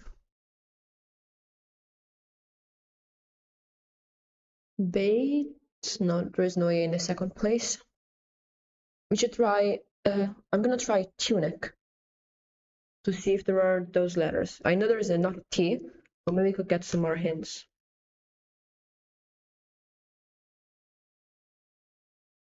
Nope, that was useless, that was a waste.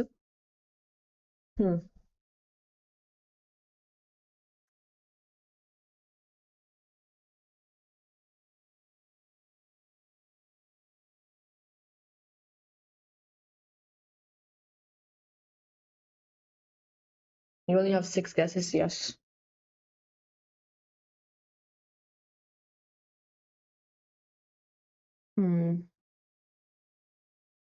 It's usually not this hard.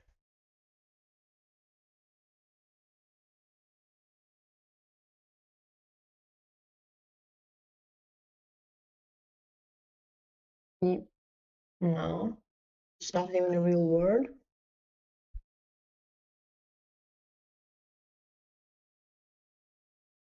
The E could be, the E could be here, start, center, end, and the A can be in one of these spots. And that's the only hints we've got. And we know that it doesn't include any other letter.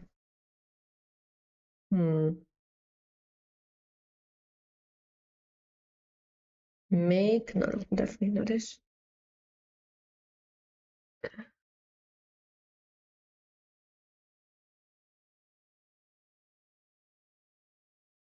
Age, it could start like this with age or any combination of A consonant E.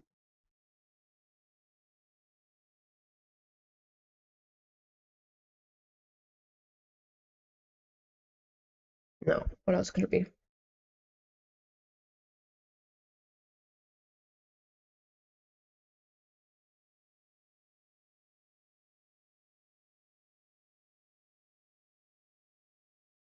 I have no idea.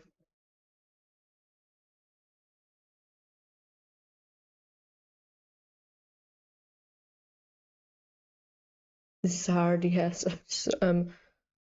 Yeah, this is like really hard. Let's see if we can guess it. No, it can't be acid.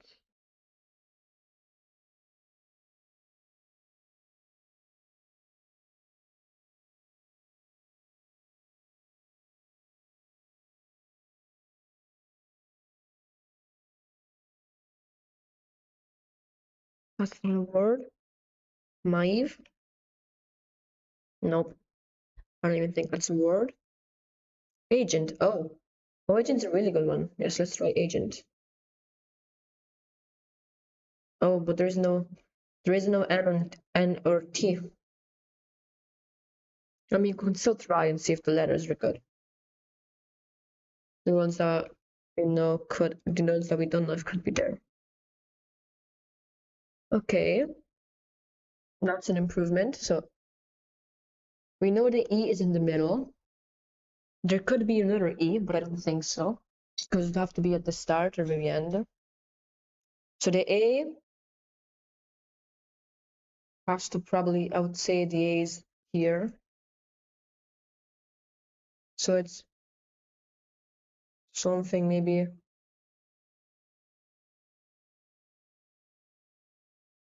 something like that. And then you have to figure out the other letters. And that's my guess.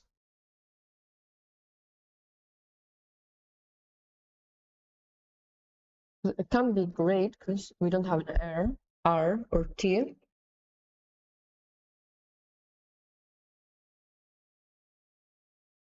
There is no T and R.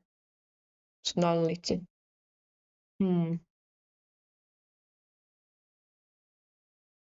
Maybe the G is not at the start. Where else? It's not at the start. It's gonna make any sense. Because the A could also be here. And then maybe there could be a G here. But what words ends like that?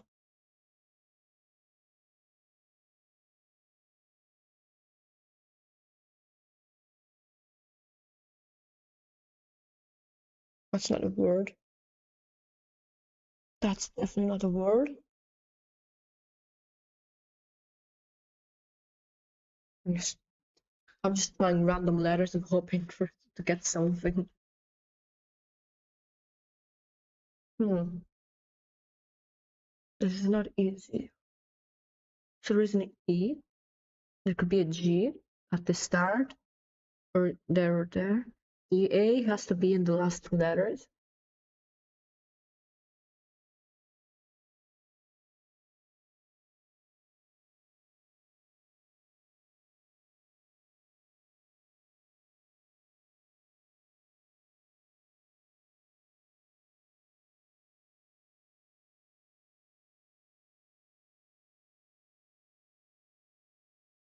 No idea. I'm just trying random letters, hoping I accidentally make a real word.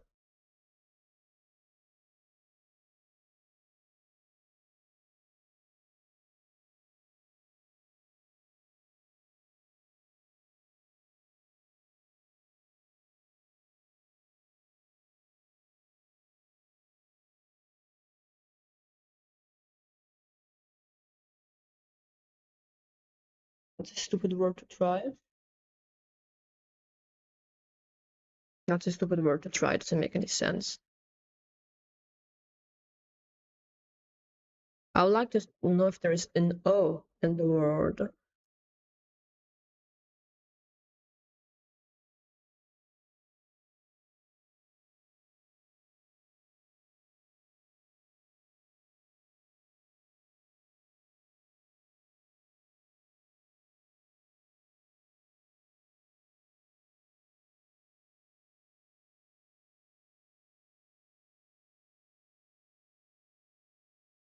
I would like to try and find. So A does not belong in spot 1, 2, or 3. That is correct. A belongs in the last 2 spots.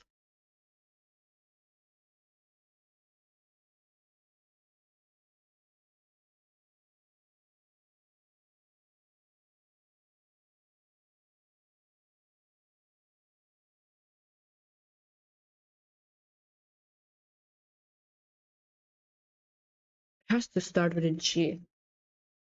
That just makes sense. I can't think of anything that does not start that ends with a G.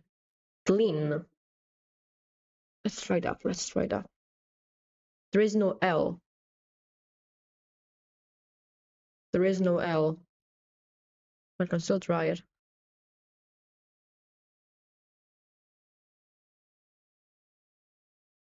What? Okay, so we know where the A is.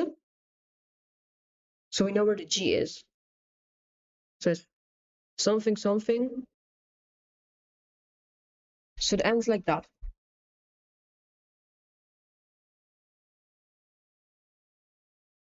So what are the first 2 letters?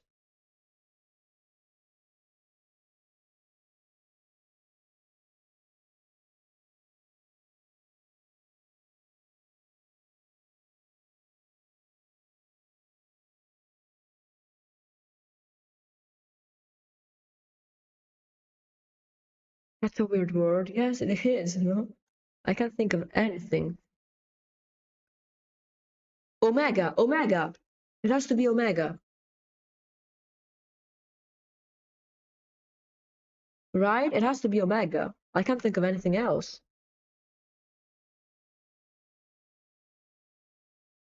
Should we try omega?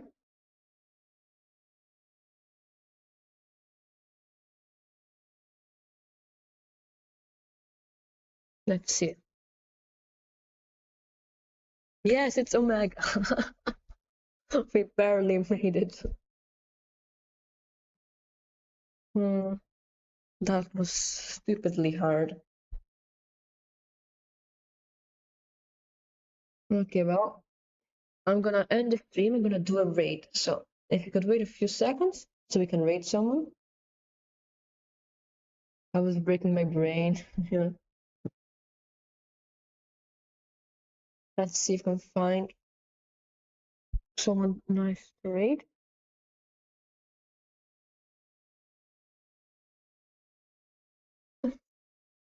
Dear Sightings is live.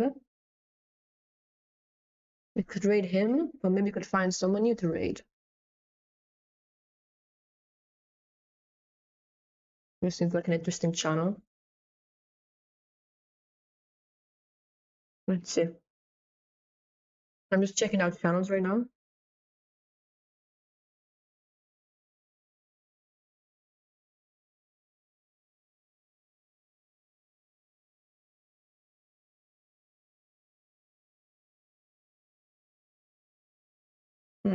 Don't know.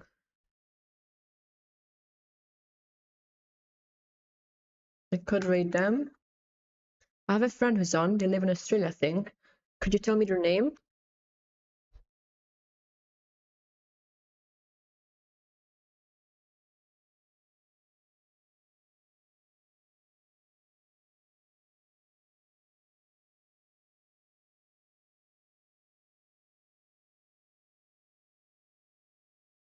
Before I do anything, I'll have to end stream on YouTube.